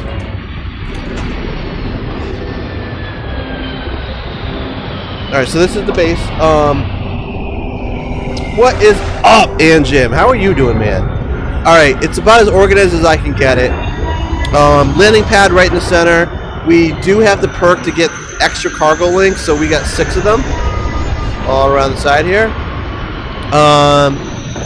And I'll explain how those work briefly, because I promised Average I wouldn't do this to him. And we have all of our solid storage containers here, all linked up. All of our liquid containers, all of our gas containers, and all of our manufactured or fabricated goods containers right here. We used to have fabricators here, but not anymore, because there isn't enough space for me to do everything I need to do. So I'm manufacturing things manually now. Here's all of my power, all my reactors. And then since there are 6 cargo links, I need a shitload of helium. So these are all my helium reactors, helium extractors go into this little hub, and then the storage units go to each of the things. As you can see, at this point, I probably don't need that many because I have 1,346 extra, so I could probably cut down on them. But when you start off, until they really start ramping up, you're like struggling to keep up with how much it's using. So that is the thing. So the 6 cargo links, right? So to get all the resources that I have, they're coming from 4 different star systems. And in each star system, I have one outpost in particular that has helium because it has to be intersystem link.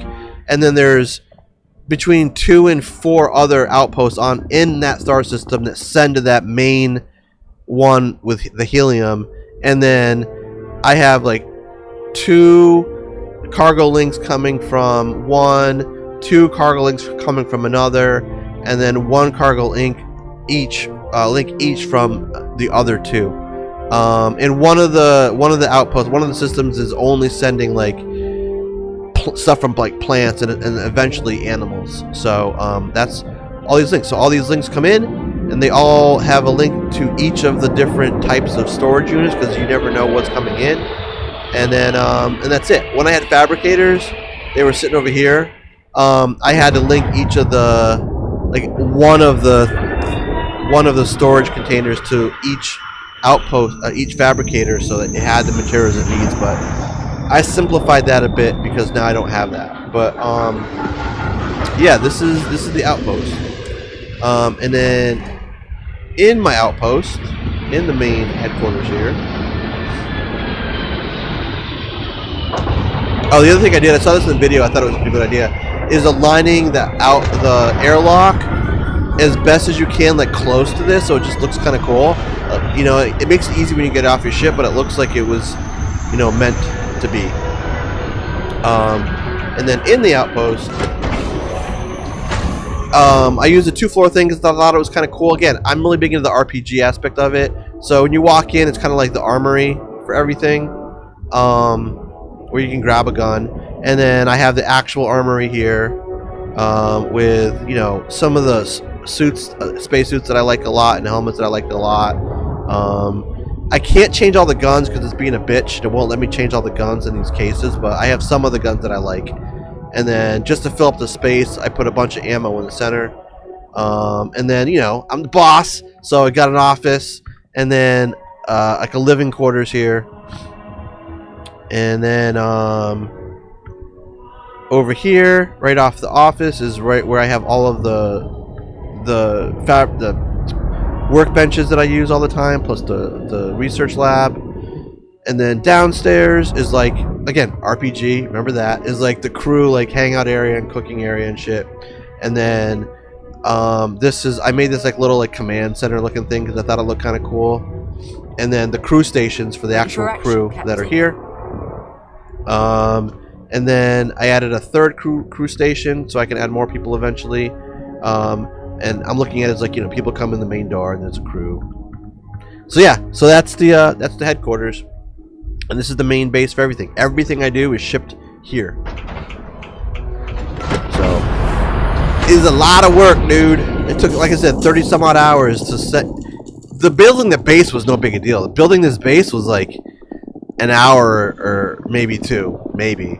But to get all the right planets and the combination of shit to work within the limited number of outposts you can build, that was a long time. That was a lot of work to do. A lot of work. So I've pretty much upgraded my ship to the level. I've unlocked everything I need to.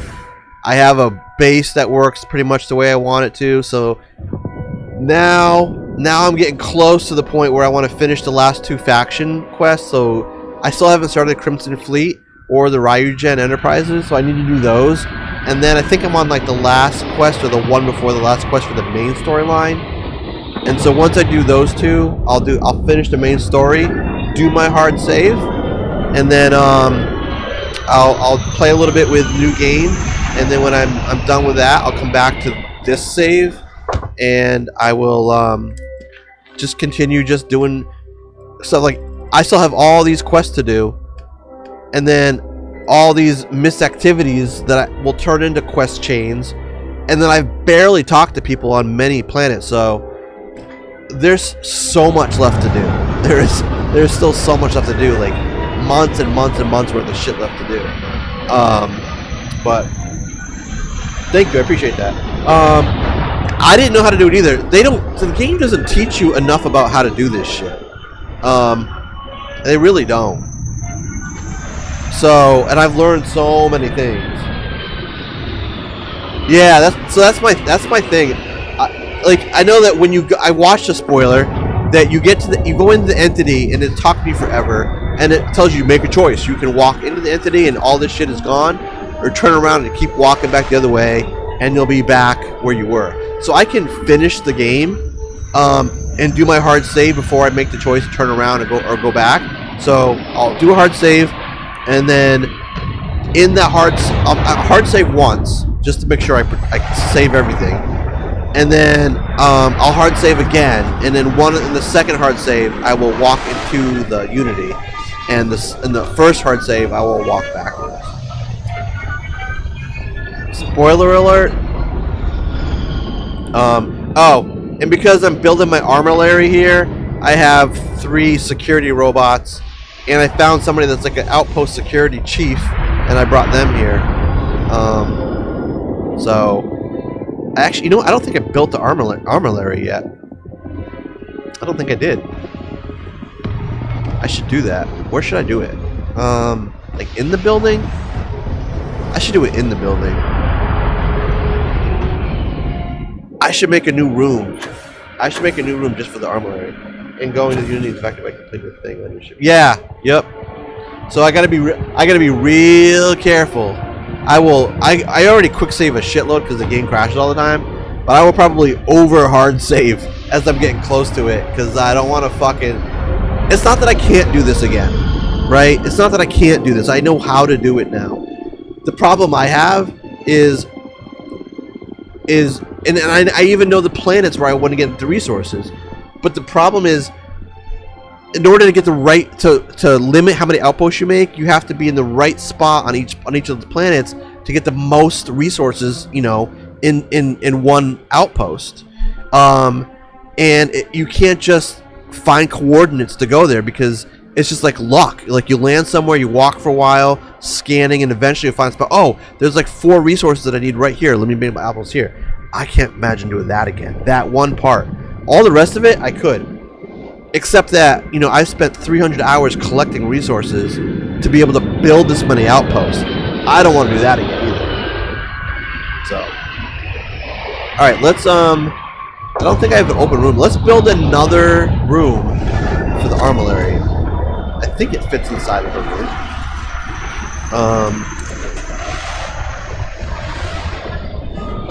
Alright, I guess I could do it right here. Except that it will fuck around with I can make it work. So I got one of the reasons I went this route is I got tired of spending all the money and resources and ammo too, right? So every planet I went to I farmed as much as I could, every vendor I went to I bought as much as I could. And I got to a point where I had a basic way I was going to build each outpost, so I knew what materials I needed, so I concentrated on those. Like I knew I was going to build a ship pad with a landing pad with a shipbuilder. I was going to build 3 cargo links. I was going to build usually 3 to 4 extractors and a bunch of several large storage units in each thing, as well as an airlock and at least 1 HAP unit in a crew station. Like that was the basic. That was the basic layout for every outpost. So I looked up all the materials, and I Figured out how much I needed total, and like wrote that down like somewhere, and just kept buying stuff and farming stuff until I had enough, and then I was able to go out and start, you know, building all the outposts, and then they're extracting shit for me. So now I had opportunity to get more quickly that way. Oh, and the other thing I did that really did help, obviously, is a long time ago, like a month ago, I built an outpost and I had shit being sent to it. I had 100 storage units, and I just deleted it one day when I decided to really build my outpost system. And I was telling Average earlier, I ended up with 40,000 pounds of resources. 40,000 pounds, which gave me obviously a really good head start. But that was because that was in game. That was in game collecting resources from all these different outposts, from like 3 or 4 different outposts, for like a month of my playtime. So that obviously was a big boost to. Oh, and I have to fucking restart because it's doing the stupid thing that tells me it's not going to work. Hold on. I need a quick save and then reload.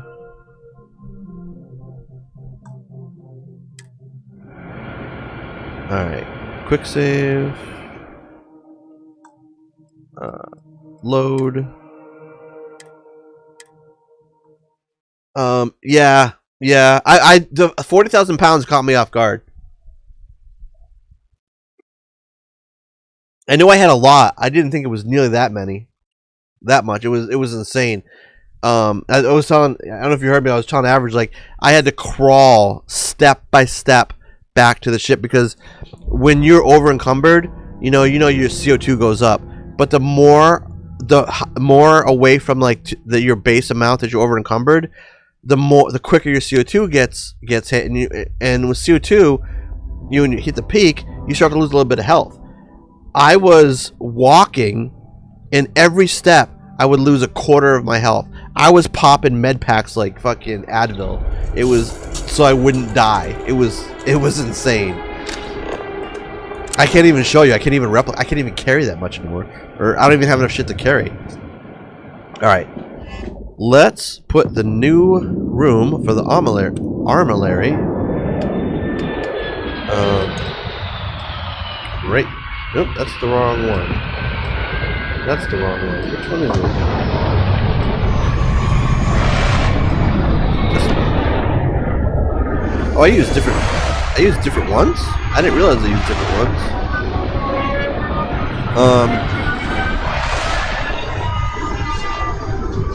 Alright, we'll use this one. Alright, and now we need to go inside, and I have to move some shit around.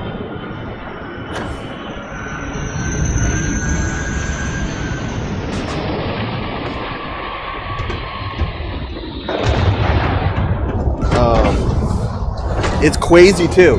It's crazy and quazy. You are correct. Alright. We need to, now we have a little bit of issue. We gotta move this. We'll just slide it over, I guess. Can't. Alright, I'm gonna delete this.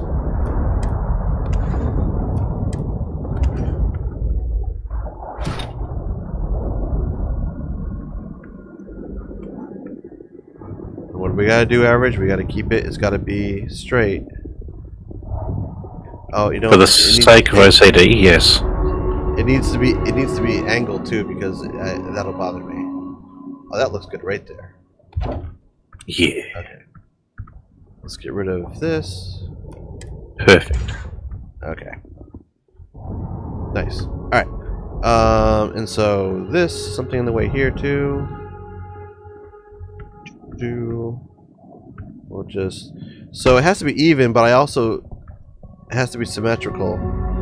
So this is now in the way. Alright, that is gone. Alright, now we'll build our armillary. Watch it say, oh, you can't build it inside, there's not enough room. This will also, where is it? Oh, I can't build it inside? Is it that big? But I can build it on a ship. So the landing pads let your ship move. Yeah. Yep. I will talk to you about that in a second. Since I figure out why the fuck I can't build this, like, inside. What's the problem?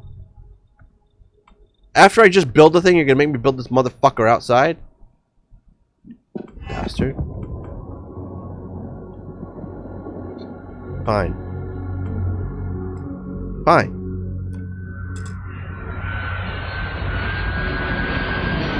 I didn't want this room anyway.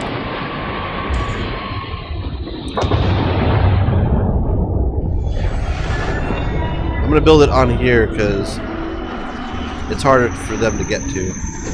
Oh, it's gotta be centered on that square.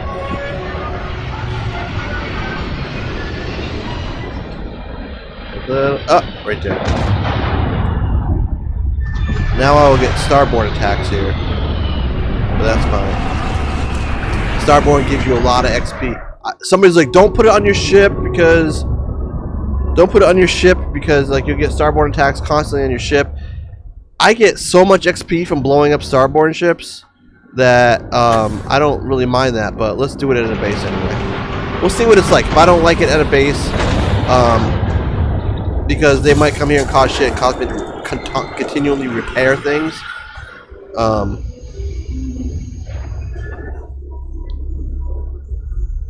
What happens if I do that? Okay.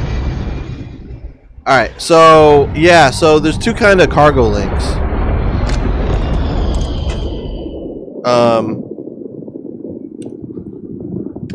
There's a regular cargo link, which you can use to transfer goods between planets in the same system, like Alpha Centauri or Cheyenne. And then intersystem cargo link is what you need to transfer between Alpha Centauri and Cheyenne or whatever, right? So within one system, you only need the regular cargo link. If you want to transfer between two different star systems, you need the intersystem link. The only difference is there's for the intersystem link, you need a source of helium, preferably at one of the bases, because otherwise, because you have to power it in both sides of it. So like, I have helium here to power the cargo link, intersystem links, and whatever base they're coming from are also intersystem links. Those bases have to have a source of helium. So both. And I believe that... Why did I do that? I needed to see that. So you can see here that it says helium operating cost is... I guess I can make this... No, I'm not going to make it bigger. It's 5, right? So that 5 per minute is how much helium that it needs. So I have 6 of these motherfuckers. So I need to be generating 30 helium a minute. About that. And if you look, I'm generating about 26.36. So I'm not generating enough right now, but it's okay because I have so much stored. Eventually, conceivably, I will run out. I suppose I probably could just be smart and make another one right now. But I am also running out of room in the area that I can build in. Because if you look, so I can add another helium extractor. I also use smaller ones too. I'm running out of space to build these fucking things. Even though I have a big patch of helium, I'm still running out of space. I have enough power for this. So, how close can I get? Can I go over here?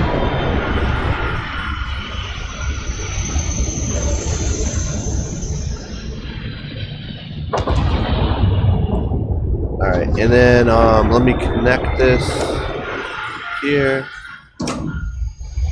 I guess I need to add one more. Probably 2. I don't know if I can fit 2.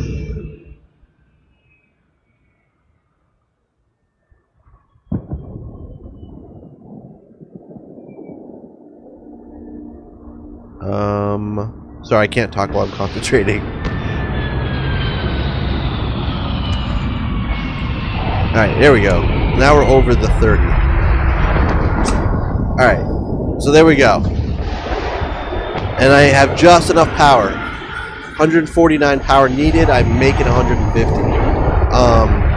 And these are reactors, so I'm not worried about it. Although I did unlock a new type of reactor just the other day. The advanced reactor. It makes 100 fucking power.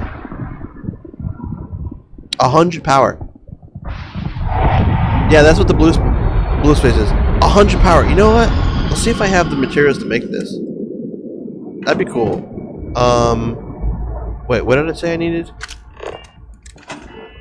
I need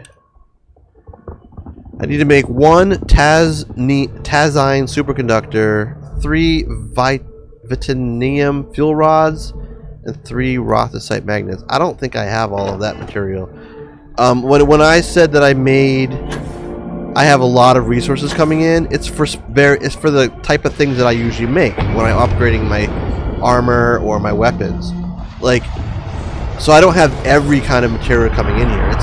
I think it's impossible in the game. I think it's impossible to have every kind of resource coming in at one spot. That actually looks kind of cool. Anyway, let's see if I can even make that. So Tazine, whatever's. I needed how many? 3, I think. I can make a couple of these. I needed fuel rods. I needed 3 of these.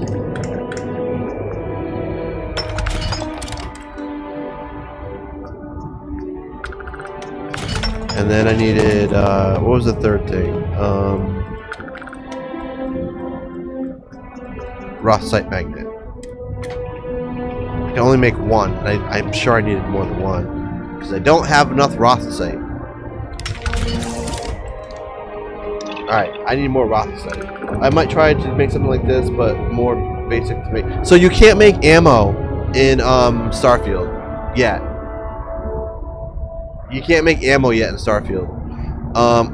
They allowed you to do it eventually in Fallout 4, so I imagine they will. But you can't make ammo yet. You can make a components like I did, but other than that, and you can make like, I don't have a pharmacy one here, but you can make drugs and you can make food. But other than that, you can modify weapons. You can modify your armor and shit. But you can't make ammo yet. All right, so I need more Rothosite.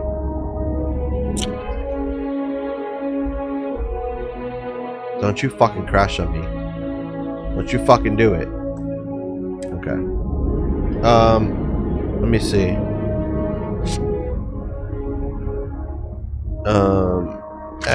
X. Yeah, I need 2 more Rothosite magnets. 2 more Rothosite magnets, and that means I need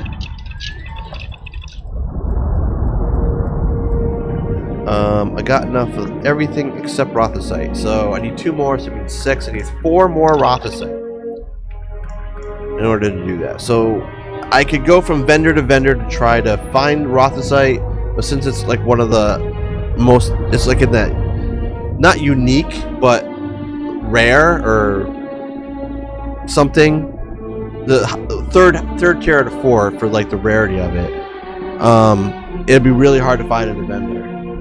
So I am going to Google where you fucking can mine it. And we're going to go mine it.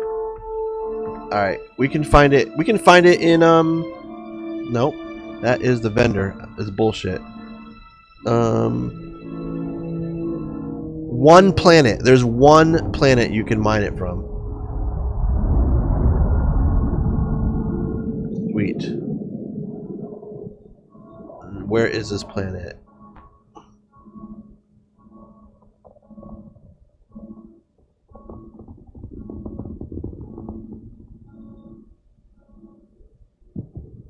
All right, it is above. It is above Alpha Centauri system. All right, so we're gonna go. Maybe I'll make something for. Yeah, you can definitely do food, and you can modify guns. I modify guns. So when I was figuring out what resources I needed, it was all about. I wasn't worried about the drugs or the meds or the food. I was worried about guns and ammo. I'm sorry, guns and my spacesuit, packs, and helmet. And like I know when I get a new pack, helmet, spacesuit, gun, I know what mods I typically put on them. So I looked up all that and say, okay, these are the mods. Here's a list of mods I do for this stuff. Usually, what materials do I need for this? And that's how it turned into what I ended up building or deciding I needed to collect. Not Cassiopeia. Not Bessel. Not this one. Where the fuck is it?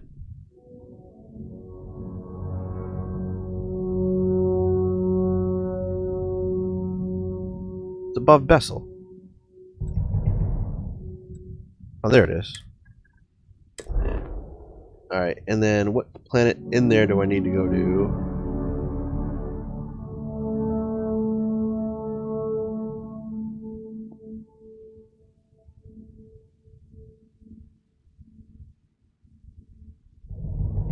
A. Alright. We need planet 3A and we gotta find Rothosite. Hopefully I've unlocked the scanning for that level so I can find it. This is not the right planet. It's in this system. 3A. What's that? There's a ship there. That's interesting. What's this over here? Sensor contact. I don't need that right now. 3A, right here. Oh, and I have to fly to it before I can figure out if I know where the thing is. Let's try to do that.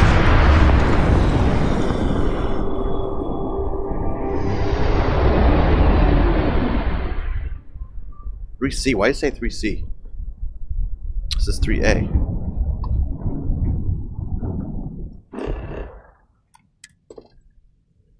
Alright, so I have not, unfortunately, unlocked the thing that's going to tell me where Roth... Oh, it's a rare one. That's... Okay. So I haven't unlocked the thing that's going to tell me where the rare ones is. Although I think I might have enough... I have 1 XP left. Maybe I can do that. So I don't have to fucking walk around forever trying to find this shit. Is this the right level? Nope. Which skill is it? Is it this one? No. No. This one. Yeah. Let's do that. I don't worry about XP, skill points anymore. Oh, to get good scans, you need, whatever I just was.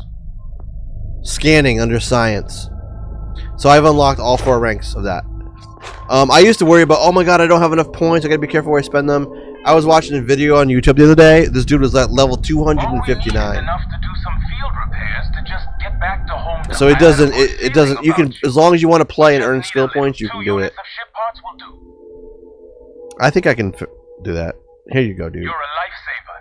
Here. Give me money. Please for your help. Thank you. Alright.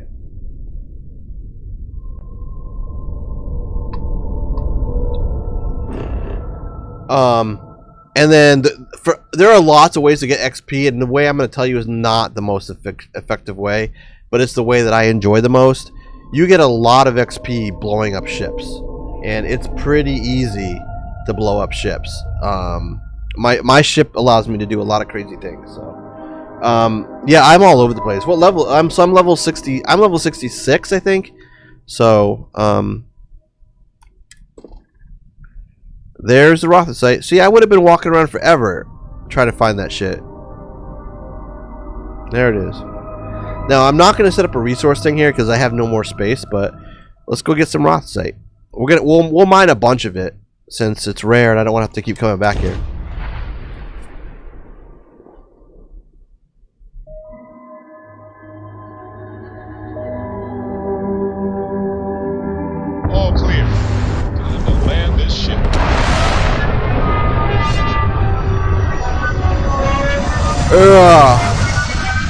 So my ship has 2 of the weapon groups are auto turrets.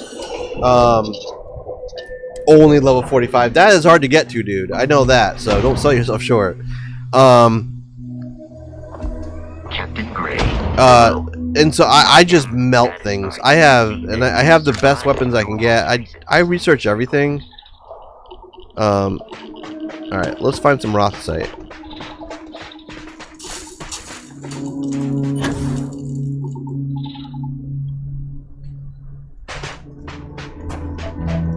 Lead, iron.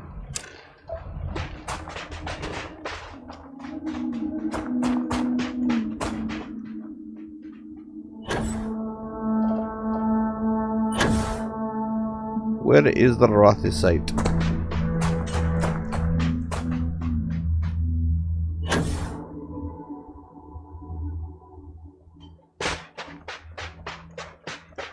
Where is it? I don't care where it is in the ground.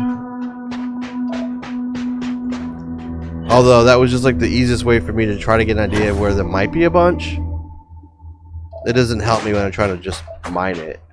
I mean, technically I could drop an outpost down real quick, but you know, it's not like it's quick to extract a lot.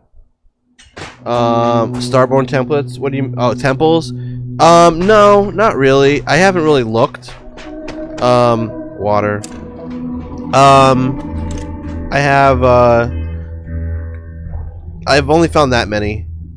I don't know for a fact, but I have a feeling you can find them all like before you go to New Game Plus. But another benefit of New Game Plus is you can level up each of your skills to something stronger.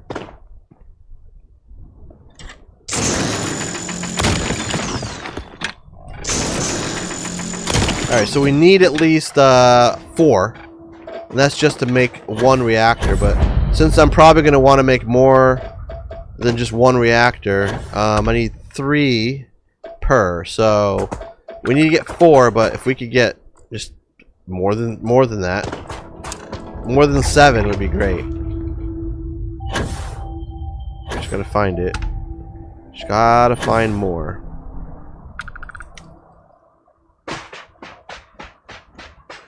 What's that triangle thing? That's new. Huh, let's go check that out. It has an error symbol on it. That's really strange.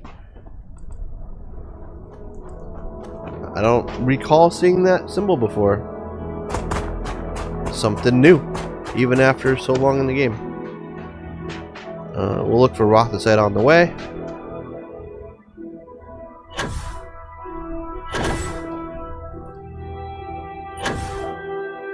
What's that? Is that Rothsite or no? That's water. That's water. So the only power that I use right now is the personal atmosphere because I'm always over encumbered. I haven't used any of the powers like in combat yet. I don't know. I haven't bothered yet. It's like when I played Skyrim. I didn't use a lot of the dragon shouts until well into the game, and then I started having a rotation of them that I liked.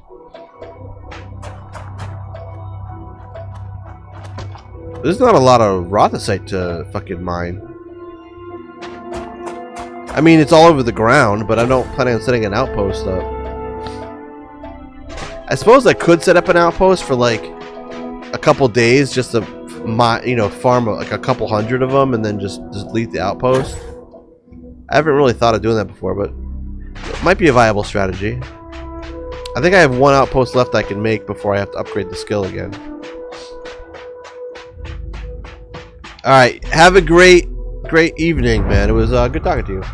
I might stream on Wednesday. Check back on Wednesday. If not, then I'll stream next Monday.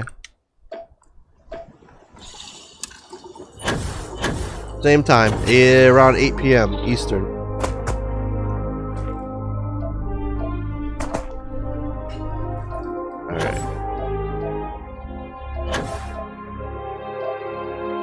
Wait, I think I lost. I stopped paying attention where I was going, average. What is that?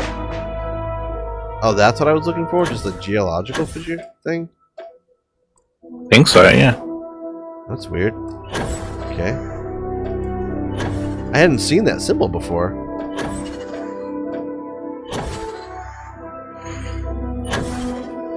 I really kind of hope that they bring rovers, like Oh my vehicles God. that you can drive. Yeah. I heard some, like, lame-ass excuse that, like, the field of vision they didn't want to have to figure out. You know, like, as they're trying to build the environment as you're going and have it seem seamless. But I'm like, you have horses in Skyrim and you figured that shit out. Right. You know? Well, and the field of vision probably wouldn't even have to change that much. No, I don't think it would. And you know what? They control how fast it goes. If that's a problem. Yeah. You know, as long as I don't have to fucking run, that'd be great. Because, like, it's not fun having to manage your CO2 when you're carrying a bunch of shit. Right. And like if you could have some form of storage on the rover as well, would be great. Yeah. Yeah, have them be deployable from, like, your spaceship. Yeah. You know, like, maybe they can store in your landing bay, or maybe it's another mod you have to add to your ship or something, and you have to manage your weight. Like, make it hard, make it complicated, but fucking give it to us. Yeah. Like just like another module that you can put on your ship, and like the vehicle drops down from underneath your ship, and you can just drive it out. Yeah, that's awesome. That's a great idea. Right? I should work at Bethesda. You should. You know what's funny is they won't do it, but someone in the community will make a mod to make it happen. Oh, absolutely. I play on console, so I just can't wait. Until, like, I think it's sometime next year they're gonna bring mod support to the consoles. Oh, that'd be great. I can't wait to try it out. Of course, you know, every other mod is just like, no, your follower has big tits. Like, that's what every other fucking mod is that make these. Guess who's making the mods? And then some of the mods are actually useful. Yeah. I found 2 fucking pieces of Rothicite so far. That's it. The fuck? I might have to set up a temporary outpost just to get a bunch. For a I character hadn't to have thought of big that. boobs, That would actually be could be damn smart. Daniel. What's that? Damn, Daniel, you said that he's making the mods. It's like, well, for followers to have big boobs, it must be. Yes. Yep. Yeah, it's Dan. It's Dan. Dan, I know you got some crazy mods set up for your Cyberpunk. I know you do. How you doing, dude?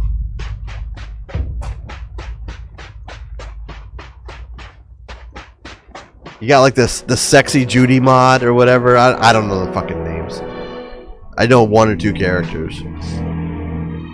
What's up, Rando?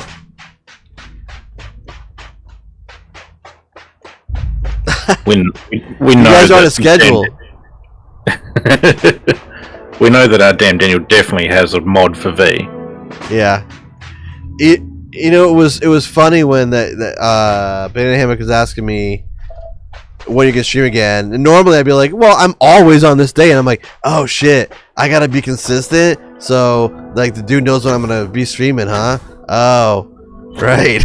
That's how that works.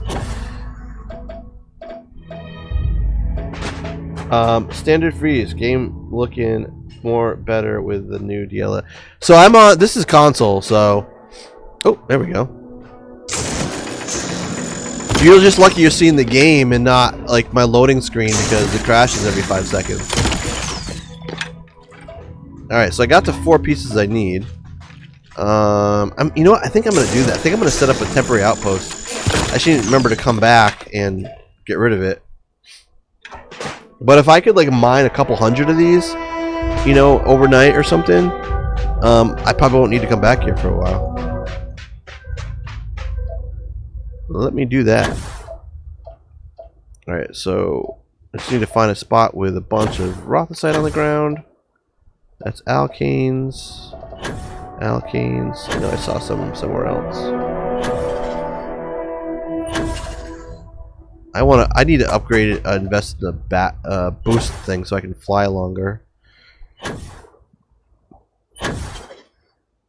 I've heard like when you fully upgrade it, like you can just be in the air as long as you want, pretty much. Alright, now that I'm looking for all the raw site in the ground, I can't find it.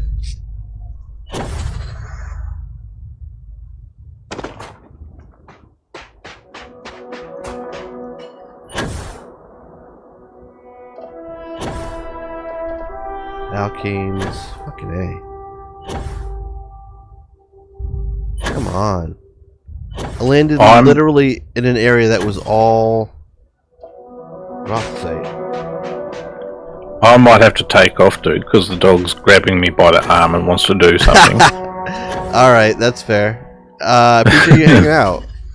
No worries, dude. I'll see you next week.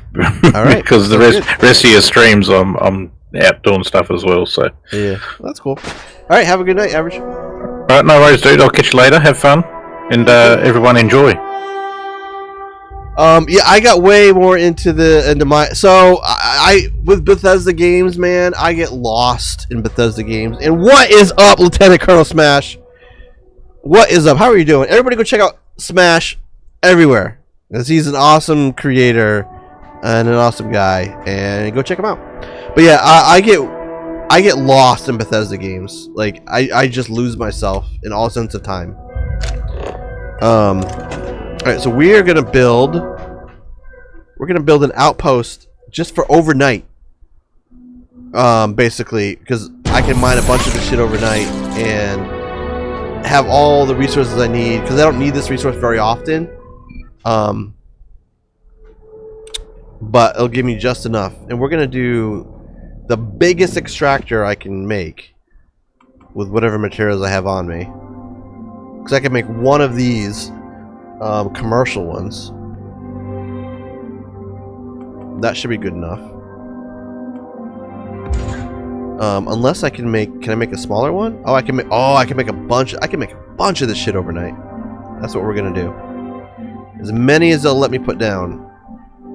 Maybe just one. Apparently. Because I think we can make as much power as I want. I'm hoping.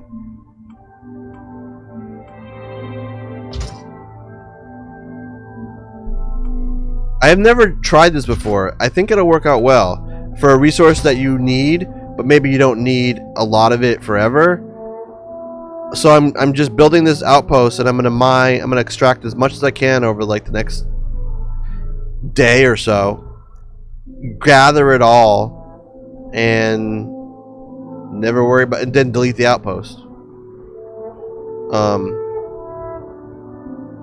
Rob Jocelyn, what is up? How are you doing, Rob? Rob, I'm gonna text you, dude. You know how we were talking about a trip? I'm thinking January, Vegas. For work. It's a work conference. I'm thinking. There's a security conference there for work. And it might, you know. Oh, no? February? I don't know if the conference is in February. I'll check to see what conferences are in February. Okay. But that was my thought. I didn't forget. Alright, let's I can't make any storage containers because I don't have any adaptive frames, motherfucker.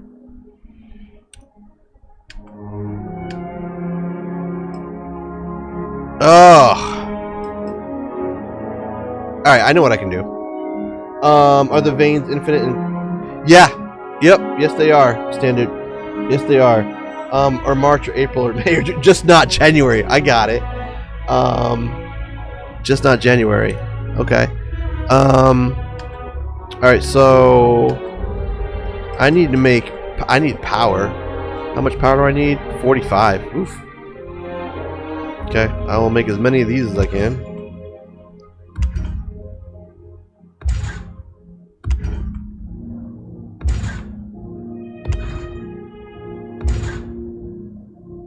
Okay. And now, what I will do is, I'm just gonna throw down an industrial workbench real quick.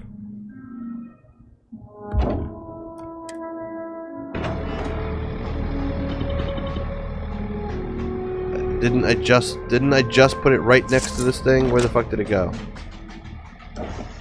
Oh, I made it over there. They are infinite. Alright.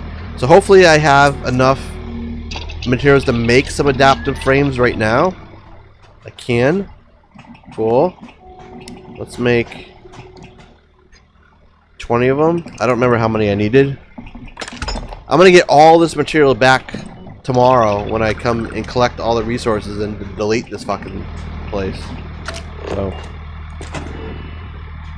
oops, wrong button. Okay. Nope.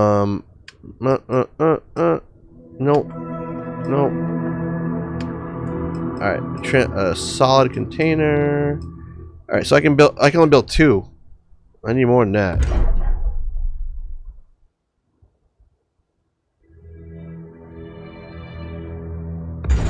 Alright, we gotta go build some more. Get away from the bench, lady. I'm using it. I need to use it. Move!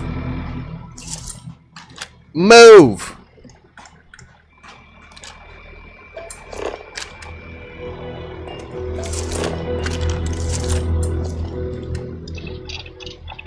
Alright, alright, I gotta make a few more. So I need 20. What did I say, 20? 10. No, 10 makes... So I need 20 for each one. There's 9. Making something for me as well. 15. 15. 19. 30. I'll make 10 more.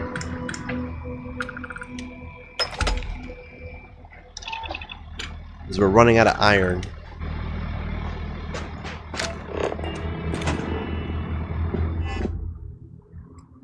Alright, and let's go back to containers, and we'll add 2 more containers.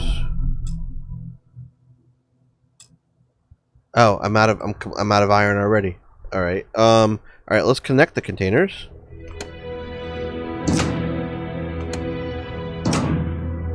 And now we'll connect all of our things to here.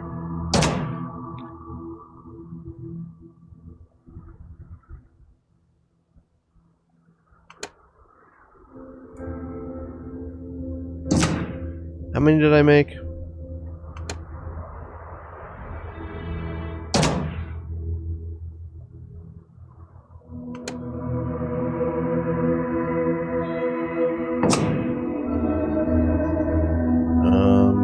Let's see. Where are the rest of them? Alright, so there's 1, 2, 2 more. There. There to there. And there to there. I think that was the last one. That's the beacon. That's connected, that's connected, that's connected. Okay. So those are all connected, and if I could make a transfer container, that would be dope. Because that, nah, because it only holds 300 pounds. I'm gonna have way more than that. Landing pad? Can I make a landing pad just to make, so I don't have to fucking walk forever to get over here? No, I have no materials left for that. I need iron. Okay. That's cool. Alright, so yeah, so this is all we got. It'll do what it's supposed to do. And I'll come tomorrow, and because this is a rare resource, that's why I'm bothering to do it. So tomorrow I will come and pick up as much, like there's already 25 in here. So yeah, there's already 25 in here. I imagine by tomorrow, I'll come play tomorrow night, and there'll probably be 1,000, and that will last me forever. That will last me forever. And then all I do is I'll just, the easiest way to do it is I'll just come here and I'll go to the beacon. I'll hit delete on the beacon, and then all the materials for all the things that I just made go back into my inventory, as well as all of the rothosite that I'm mining go into my inventory. And so that's all I have to do. And then if this works out the way I think it will, I'm gonna start looking at other rare resources around and do the same thing. Just set up like a 1 or 2 day outpost, collect a bunch, so I'll never need to worry about it again, and then delete it. That should work. It works now because I have one available outpost to make, so this should work. All right, cool. I think I'm gonna call it a day. I'm gonna go to bed. That's not true. I'm not gonna go to bed. I'm probably gonna go inside and keep playing Starfield, but I'm hungry and I want some food and stuff. So, let me go back to my ship. Oh, don't crash! Don't crash. Okay, thank you. Which way is my ship? It is.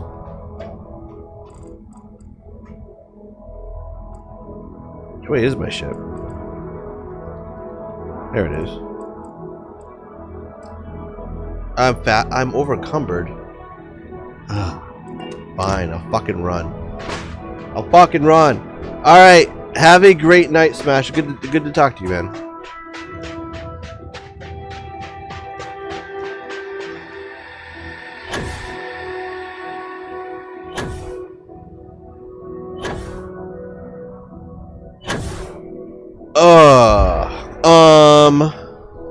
Let me see.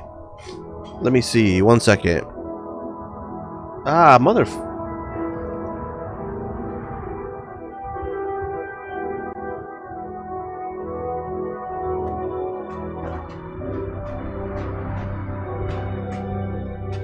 Oh, that's interesting. I narrowed down my list of people that I follow on Twitch to like 100, and there's literally nobody that I know that is streaming now, so we're not going to raid out. So just have a great night, everybody. I will probably be streaming on Wednesday. If not, I'll be streaming next Monday.